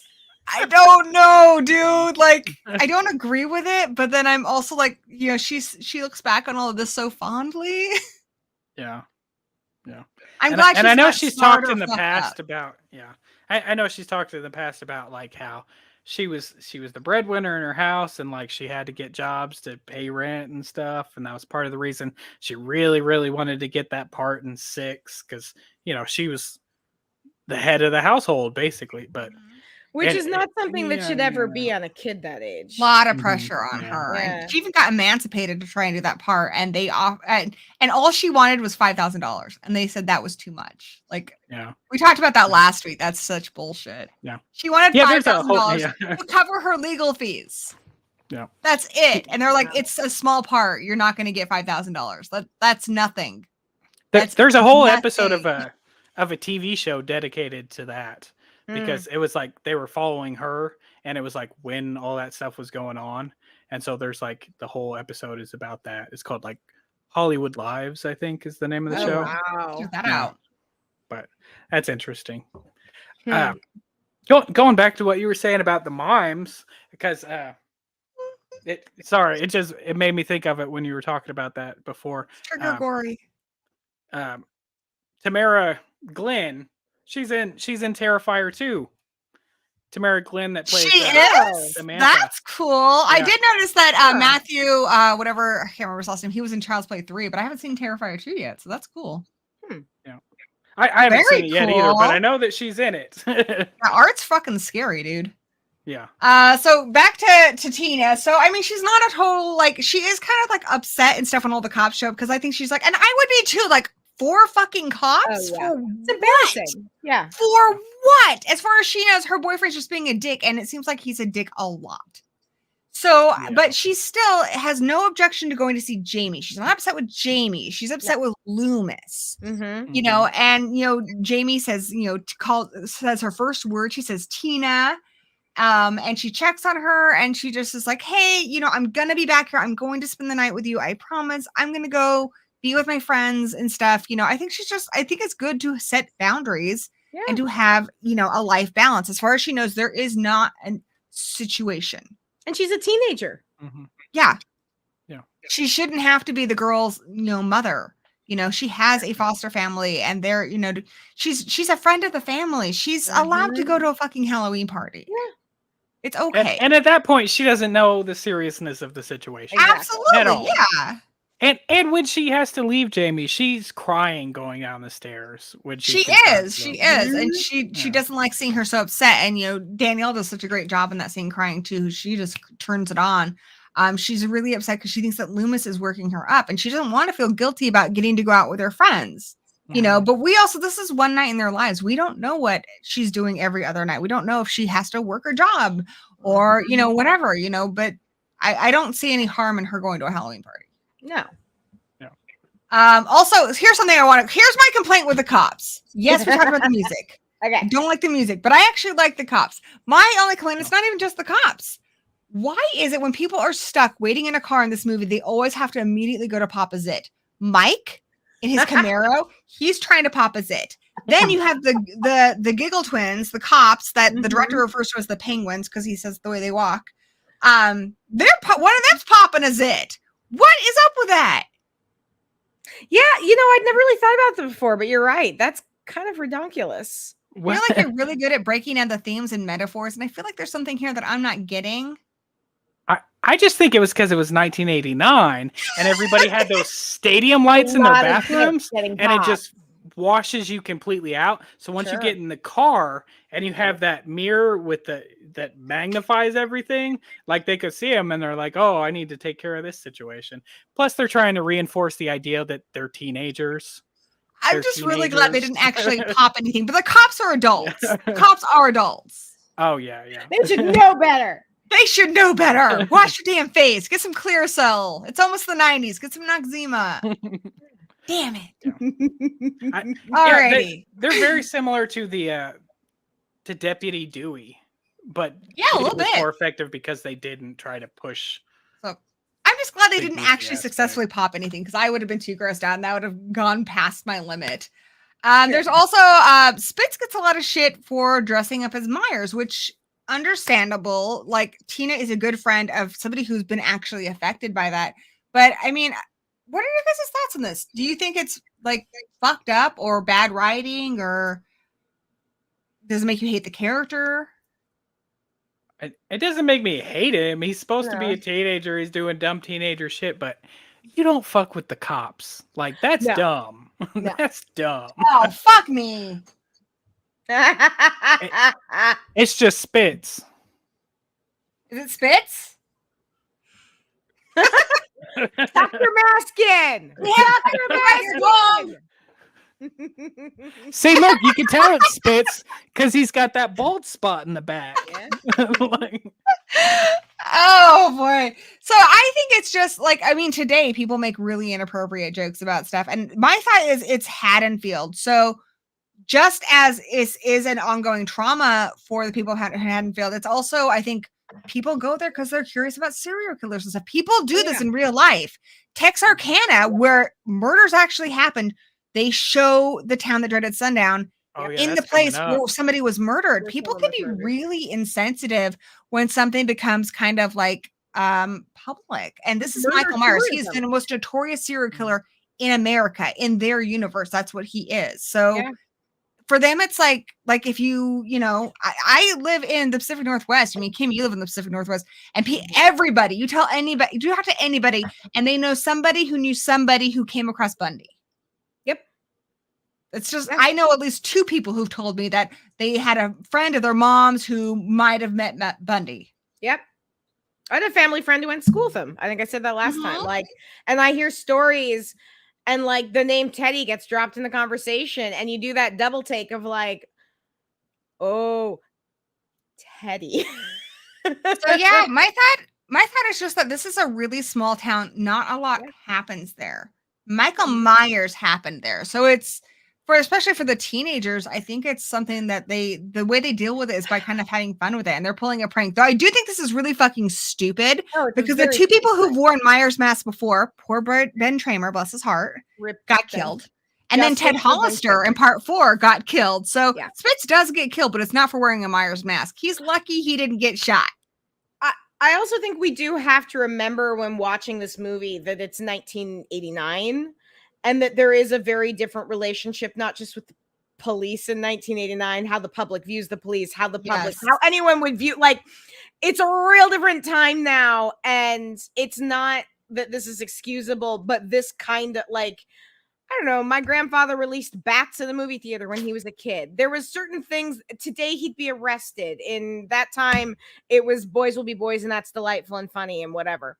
So it's some, I think sometimes with some of these movies from like the 80s and the 90s, we have to remember the time period when we're reviewing them and not put some of our 2022 onto it, if that makes sense. Yeah, at least I acknowledge agree. how police were portrayed in movies and TV during that time. You know, Yeah. not so much how it was in reality, Yes, but absolutely. how they were portrayed in movies and stuff, especially small town cops like that. Danny, I think I have your drink. I'm a little afraid of it, but it is good.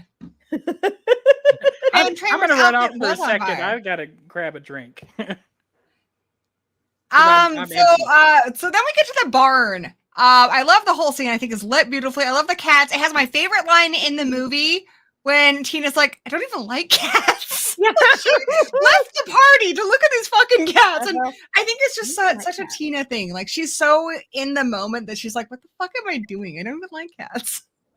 I don't know why, because it's such a teenage boy thing. The whole moment where they're making out, where Spitz and Sam are making out, and she's like, I don't have anything, and he's just like, boom, condom. Let me see how quick it's like the thought of, boom, condom. You think sex in your mind, and the guy's just like, boom, condom. Trojan man. Yeah, Trojan man. It is like a little Trojan man commercial right there. It really is. But props to them. I mean, there's not any you don't see any nudity. I know the actress was really, really uncomfortable about the scene, not because of the actor or anything. She didn't really want to do it. She got really nervous. Yeah. So parts of it's the director's hand because she was comfortable with him. Not that she didn't have a problem with the Matthew. It's just hard. It's hard to do scenes like that. Those kinds of scenes are really hard to film. Yeah. I do think the scene goes on a little long, but most of it, like, the director was trying to make it more about like their relationship and making it more sensual. It's not like, it didn't feel gratuitous. It didn't feel like it was being played for like, again, you're not immediately looking at her tits. Which wouldn't have felt natural given that it was her first time having sex and they talk about that so much. That would have felt exploitive. That would have felt weird. Like, it is done in a more sensitive manner. Aside from the fact that there's hay on his butt, most of it, it's like, okay, well, that seems nice for you. I'm happy for you. I wouldn't pick a barn, but like, live your best life. Pick a barn. Mm-hmm. Yeah. No, not my first. There's gonna get straw in some real unfortunate places. Like, but do you? And then at least I know that. Oh, no, go ahead.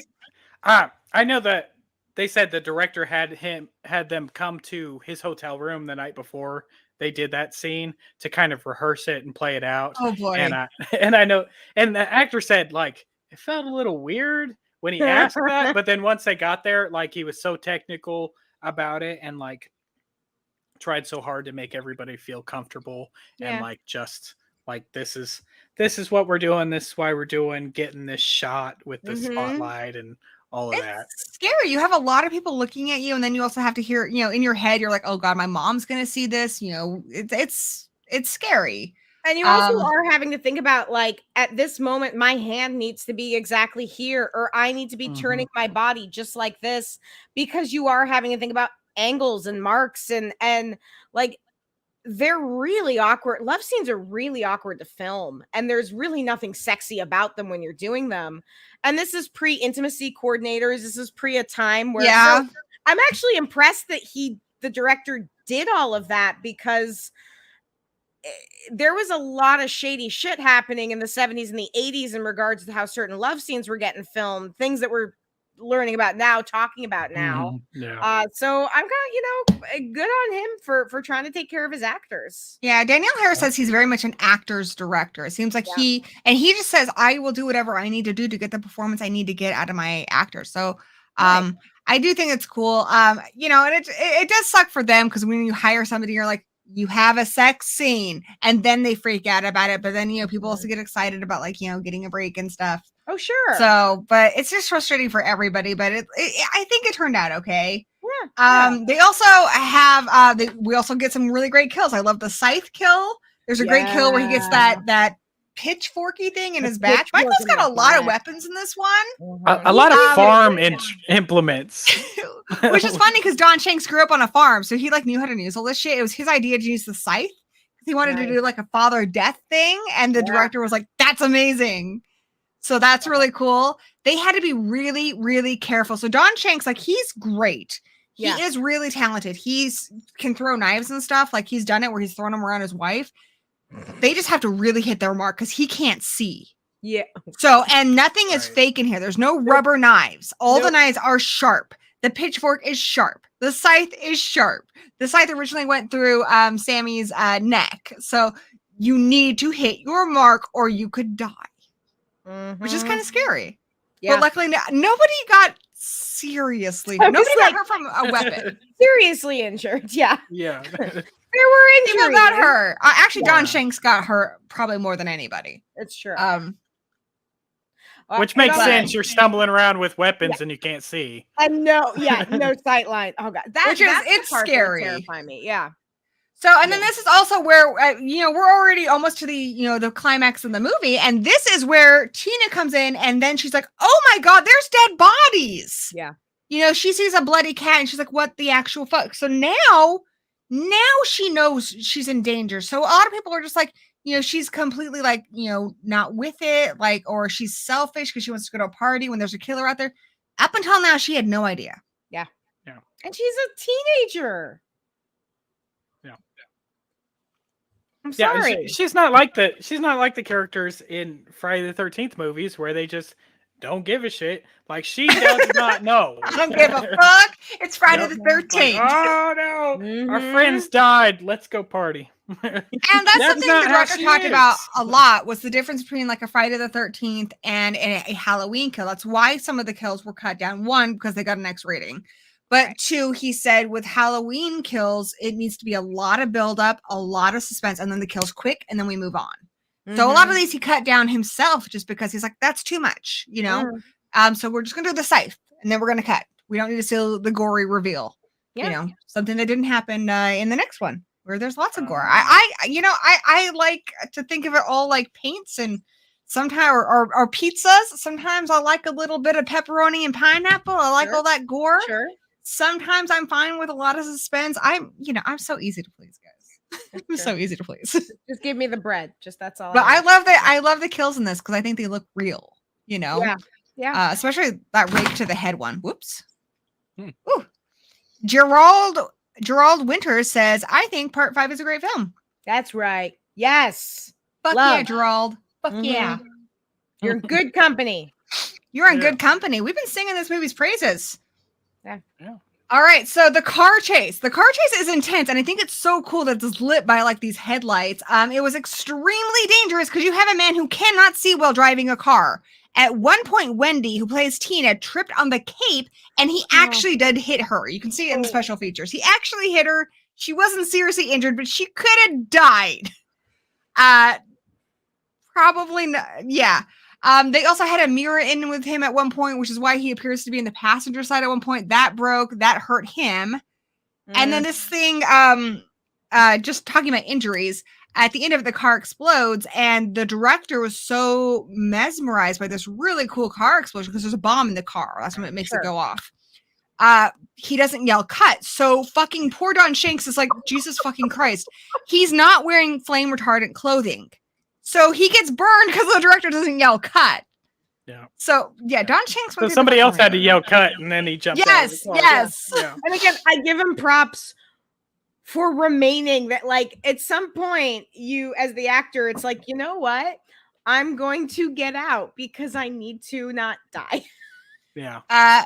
Shan says, I love the part where he hits into the tree and then gets it back up again. It was awesome. I think that's awesome. And it's also cool because there's all this fog, and then the fog kind of like stops just to show him get back up. It's like just, sometimes things come together perfectly like that. And this scene is really good for the characters because it shows that all these characters have really good hearts. Because initially he's going after Tina. And then, you know, Jamie's like, no, you want me. And then Billy's like, nah, come over here. And then Tina's still trying to get, you know, they're all trying to look out for each other, but ultimately who he really wants is Jamie. So he's going after Jamie, and then, you know, ultimately he blows up.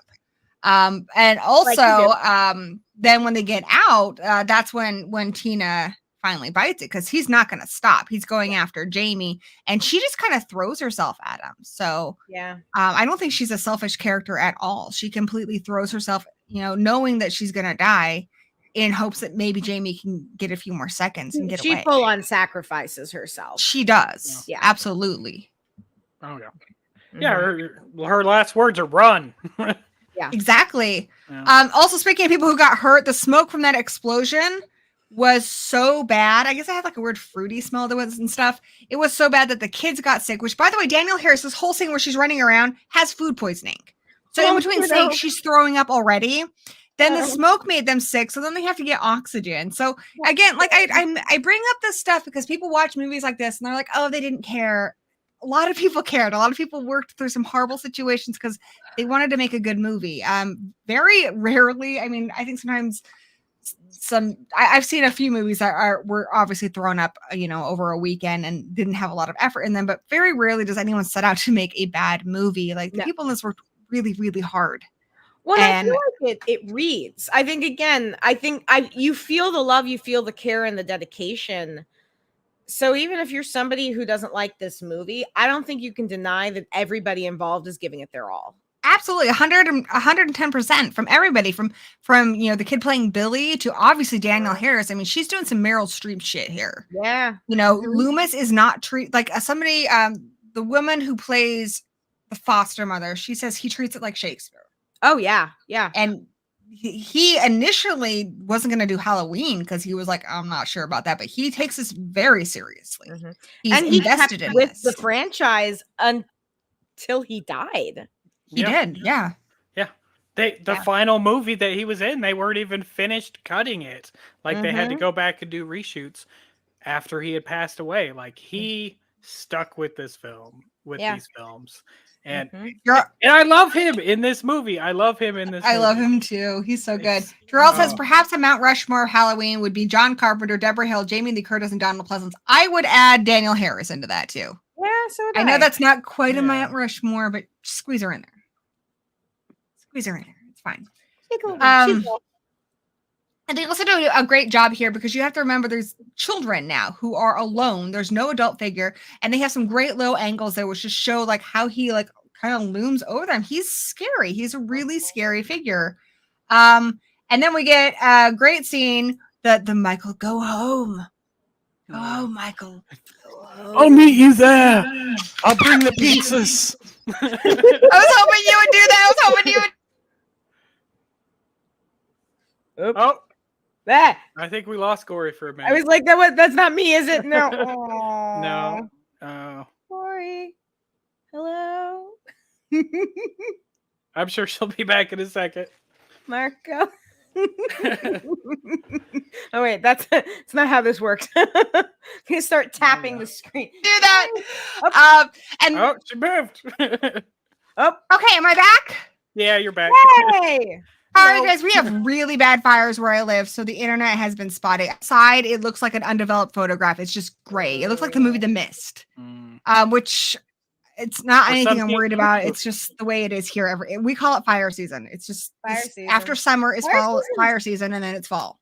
It's felt like an extended fire season this year. It is an extended one this year. This one's taking a lot of time. So I'm so sorry because my streams lately have been kind of having a lot of problems. But we're still luckily getting that was a short one. Yeah. So yeah, then we have that scene, and Don Shanks, like, he stayed when he didn't have to be there in the woods because, you know, Donald Pleasance asked him to. I think his whole speech there is really great. I do think it's kind of fucked up that they're basically having this plan to use Jamie as bait. Essentially, she's realized that her way of doing it isn't working. She wants to take him out. She has to agree to it. So she's like, okay, what do you got?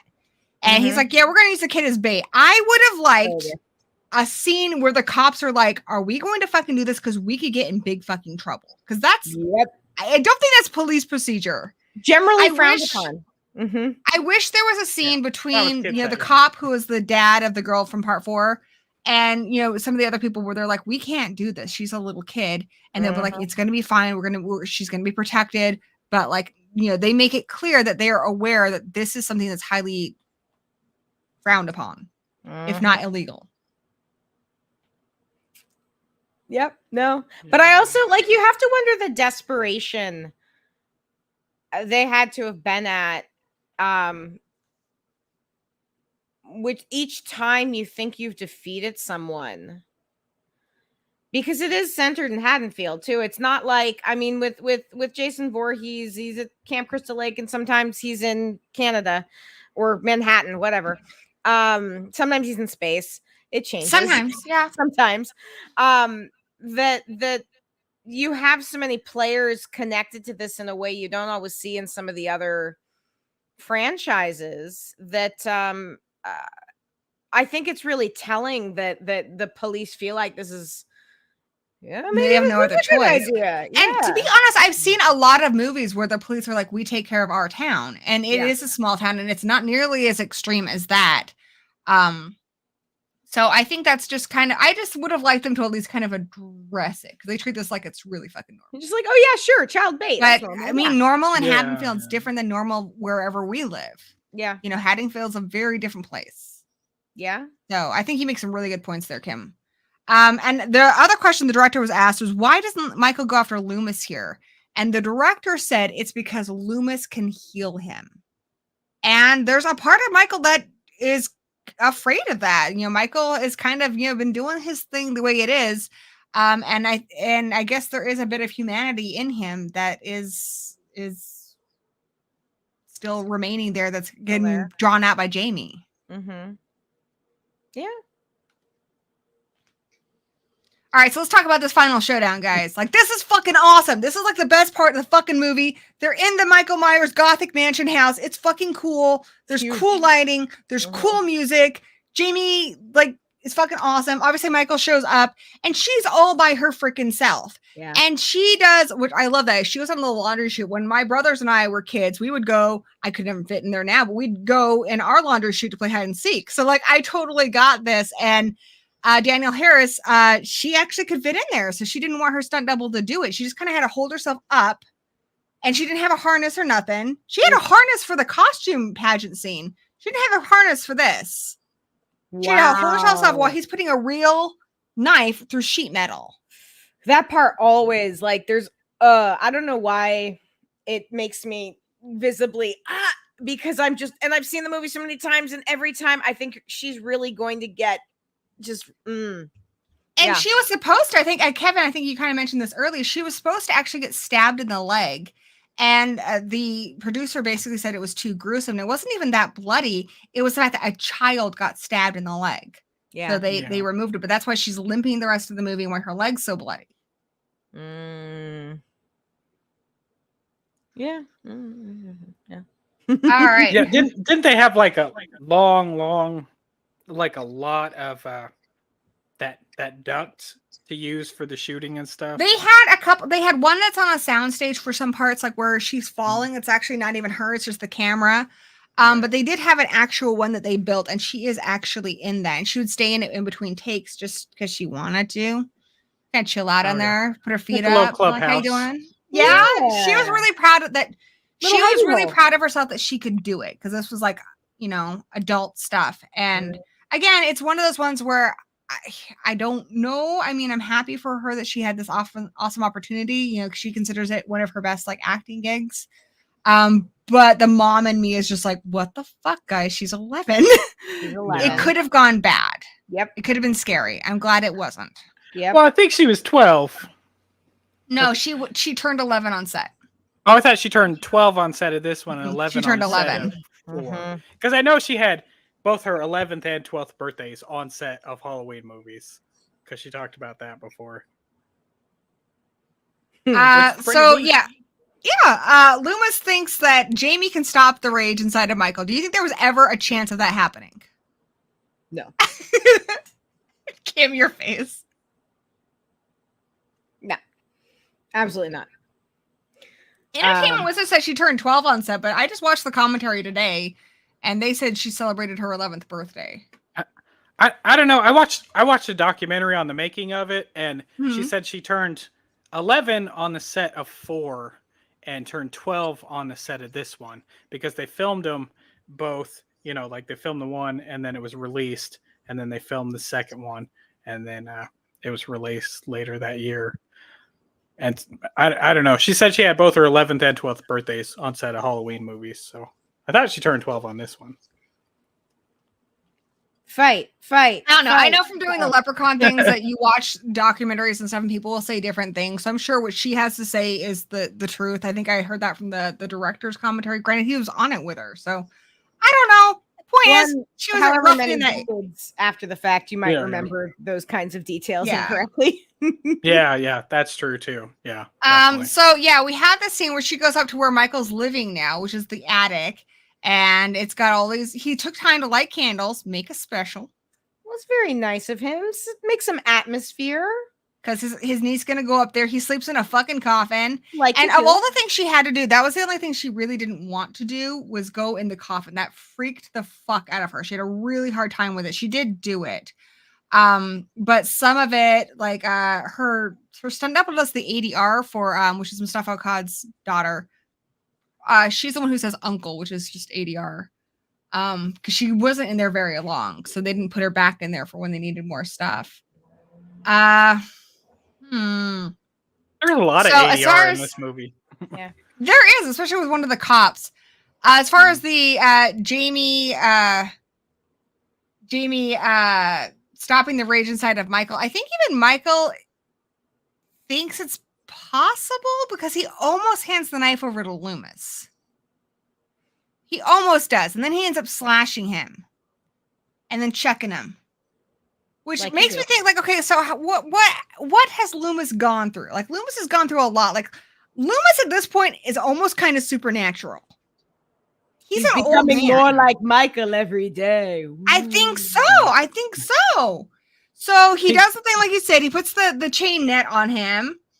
And then we get a really cool scene afterwards where he's, I guess, defeated Michael. And this was originally the end of the script. This is the end of the script that they had figured out, where he puts the chain on Michael. He beats him to death. This is where Don Shanks broke his nose because he was hitting him with like a 2x4. It was like made out of balsa wood, but it was still enough to break his nose. Sure. So, and then Michael's dead. And then Loomis has a heart attack and falls on top of him because he old. He old, yeah. And then their faces are on top of each other. And then that was going to be the end. And it was supposed to give Donald Pleasance an out because you could say, well, he died if he didn't want to come back. But you could also say, well, he had a heart attack. He recovered. It wasn't a definitive end. You could bring him back if you wanted to. And that's where it ended. I think that's kind of a cool poetic ending. I would have been down for that. Yeah. I would have probably giggled like crazy, but I would have been down for it. I think that's cute. I don't know. There's some like a rom-com. I just think about Donald Pleasance and Michael Myers like cheek to cheek laying there. I know. You know? Like that's how I picture it in my mind. Like them just, which he is kind of the counterbalance to him. Like I don't know. I really love that scene. I love when love he's of got his like life. holding her and he's like, you want the girl? Like she looks fucking terrified. I think it's cool that he like really gets to go, like she has her moment where she gets to kind of kick ass and be the final girl. And then he gets to have his moment where he like sacrifices himself. And, you know, requires his own life, but he does ultimately kill the monster. Mm-hmm. I mean, obviously, he wouldn't permanently stay dead. So then we get to the epilogue. And this is the part of the movie I just really dislike. How do we feel about the epilogue? Jim face.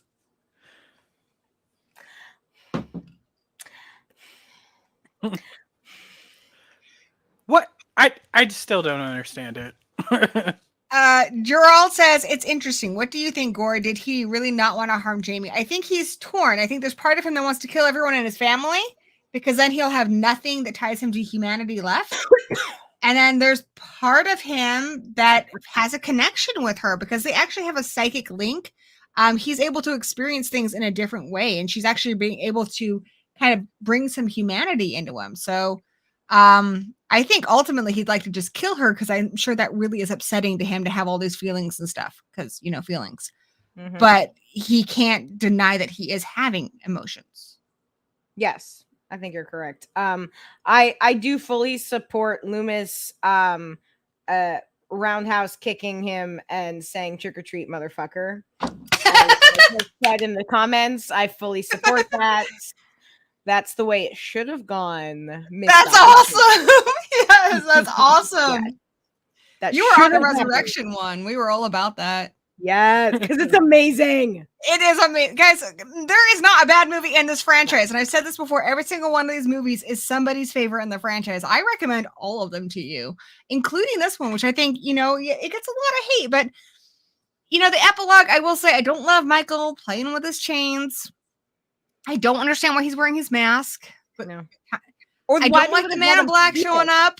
Yeah, they just lock him up in the jail cell with his Like, it's mask fine. still on. Like, That's it's fine. cool. No It one makes needs him a to little check less if there's scary, anything. I think. Just sitting there playing with his chains in a jail cell. It's like, you're Michael fucking Myers.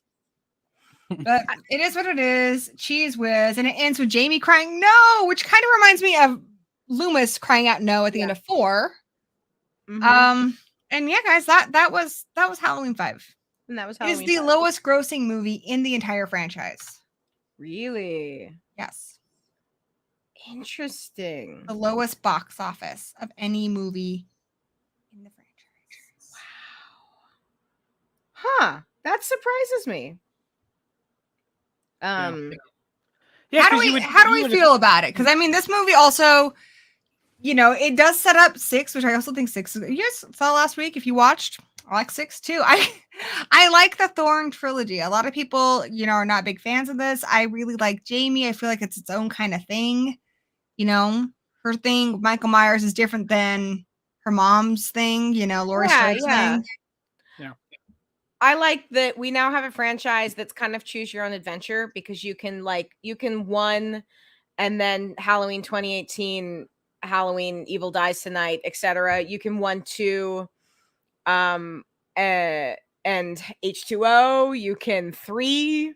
You can 4, 5, 6. Like there's all these different options for how you want to watch these movies. There are so many movies in this. You can have your beer and pizza movie with Resurrection. You can have a serious slow burn suspense film with the original. These ones were kind of the ones that initially I liked these 2 movies, 4 and 5, more than 78 because I wasn't much older than, I think I was about the same age. I think I was about 12 when I saw this movie. So for me, that was a lot more interesting that it was a girl my age. Like I saw 4 and I really liked that one because it was a girl my age and she was like treated like a real character. She wasn't just like the cutesy kid. Yeah. And she was awesome. And then she was back in 5. So I really liked these 2 like the best for the longest time.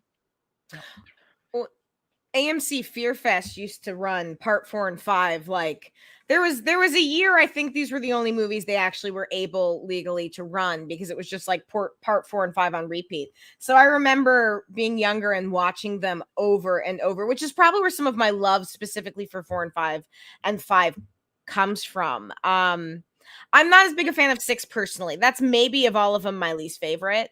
And I don't know why I struggle to connect with it. Maybe I feel like in 6, I feel like Danielle, or I feel like Jamie gets done dirty in a way I don't like. I have a hard time connecting it as being Jamie. Which is really hard with that one. Mm-hmm.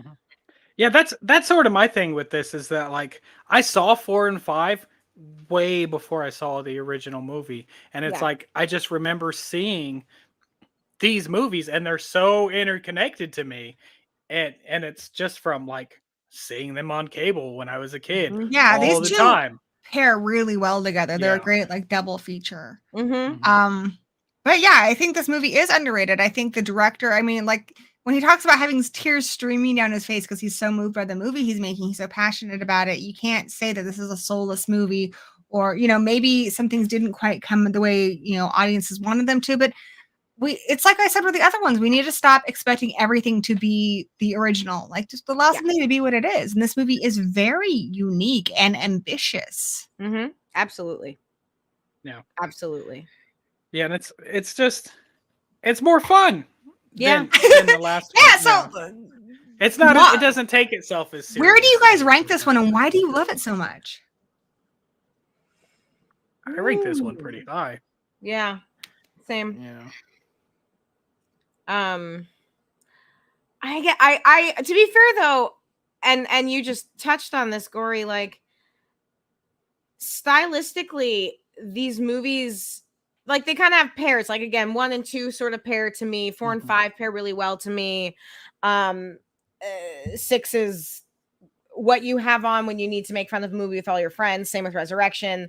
Like I watch I'm in very different moods when I'm watching.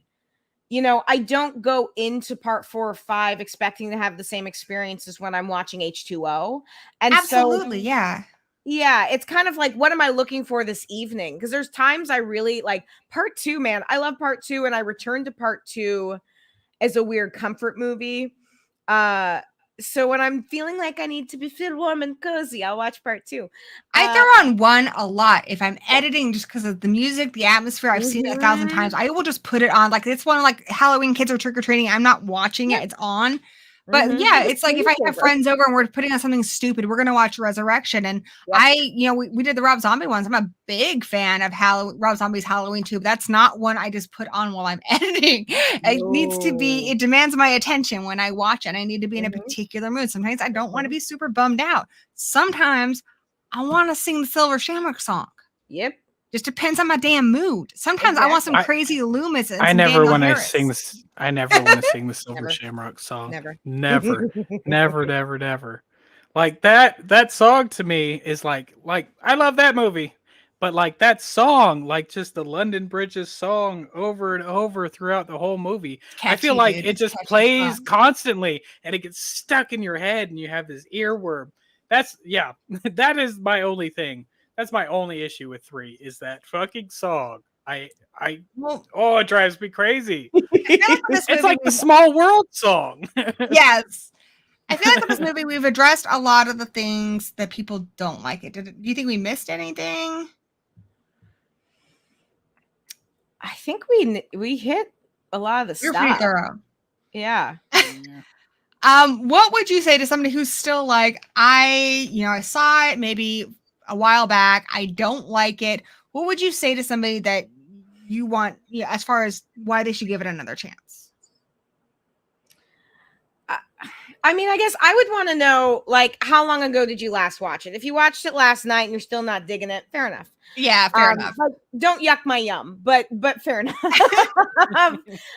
all like what we like and don't like what we don't like, and taste is subjective. And as long as you're not being a dick about it, then but I think in general, it's really easy to write off anything that gets to a part 5 and 6, like past the trilogy, past I think the first 3, you do start to kind of have a lower opinion of any franchise. And so I think you really have to go into part 4 and 5 for me stands alone, because you don't need part 6 to complete it. You can, but part 6 goes in a real different direction. So if you're like, you know what, sit down, watch part 4 and 5 as a brand new movie. Don't watch them as extensions of Halloween 1 and 2. Watch them as their own thing, and then come back and tell me if you're still feeling really down on them. I think if this wasn't part of a franchise, this movie would have gotten like cult status. Yeah, on its own. It's got enough weird, it's enough unique, it's beautiful visuals, great acting. I think if it wasn't a Halloween movie, this would be like a cult classic. Absolutely. What about you, Yeah. Kevin? If someone's like, yeah, I saw it once and it wasn't really for me, what would you say to have someone give it a second chance? I would say like, Especially somebody who wants to like it, who wants to appreciate it more, they just don't. yeah, I would say maybe. I think a lot of the reason people don't like it is because they compare it so much to 4, and they think that 4 is a better movie. And I mean, in many ways it is, but like, I give Tina a chance. That's my whole thing. I think Tina a chance. I want a bumper sticker that says that. Hashtag give Tina a chance. Yeah, because I really feel like that's a lot of people's issue with it is Tina, and like I know for me, it took me a little bit to warm up to Tina, but like I really like that character. Like she's not Rachel. On you, dude. She's not Rachel. grows She's on not you. trying to be Rachel. No. She's her own sort of, not the typical final girl, but she's still the final girl of this movie, and that's what makes her a great character, is that she is her own person. She is not falling into this archetype. I agree, because I mean, Rachel in a lot of ways is not too dissimilar from Lori. You know, I think it's good that we have a different character here, that there's room for different characters. Absolutely. And like this movie is so tied to 4, and like 1 and 2 are their own thing, and then they did their own thing with 3, and so these movies are uniquely their own thing, and the characters in them are so great, and it's so much fun, and I love these people. Like, they would be so much fun to hang out with at some farm party. And I live in Oklahoma. We have plenty of fucking farms here. Like, just like,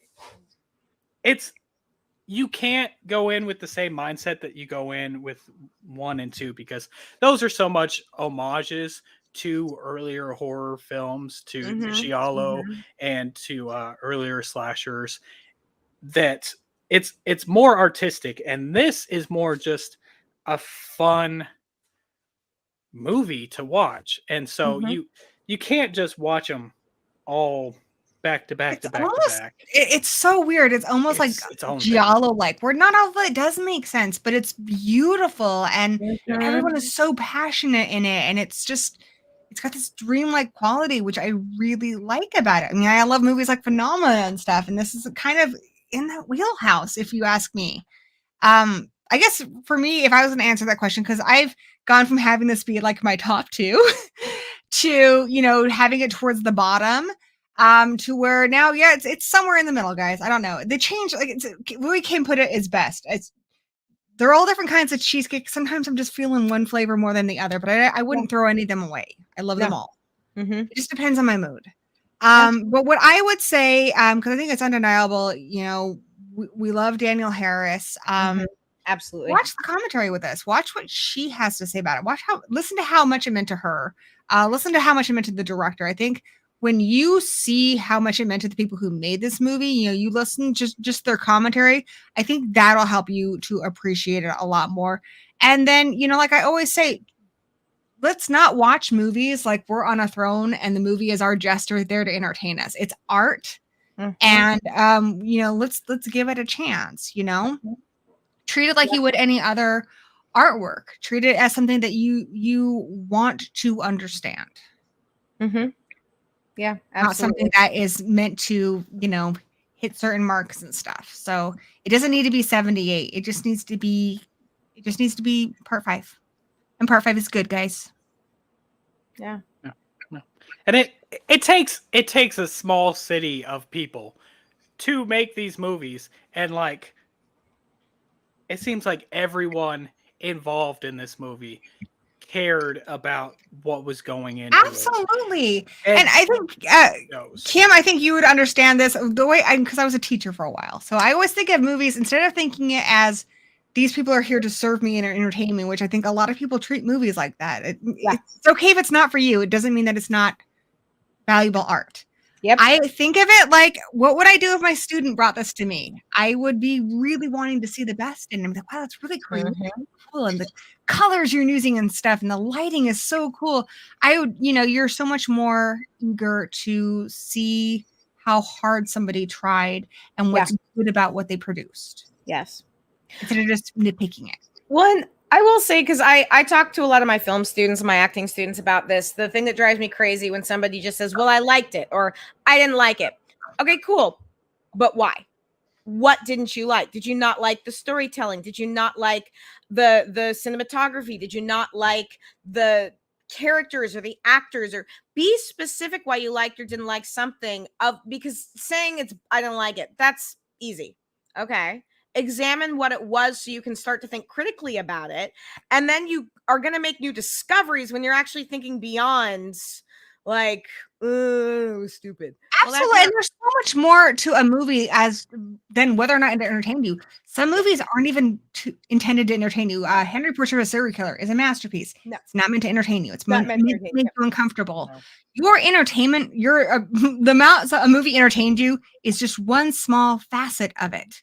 It's not the whole thing. No. You know, what did you think of the visuals? What did you think of the story? What did you think of the performances? It's all part of this. And we can't just ignore this, like, I guess, like a cake just because, you know, one part of it didn't work for you. Like, we can appreciate things even if it didn't necessarily entertain us. We can still appreciate, you know, at least parts of it. We can't, without just like dismissing the whole movie. Yeah, absolutely. Absolutely. And there are always positives and negatives from everything. There's going to be something that you like, and there's going to be something that you don't like.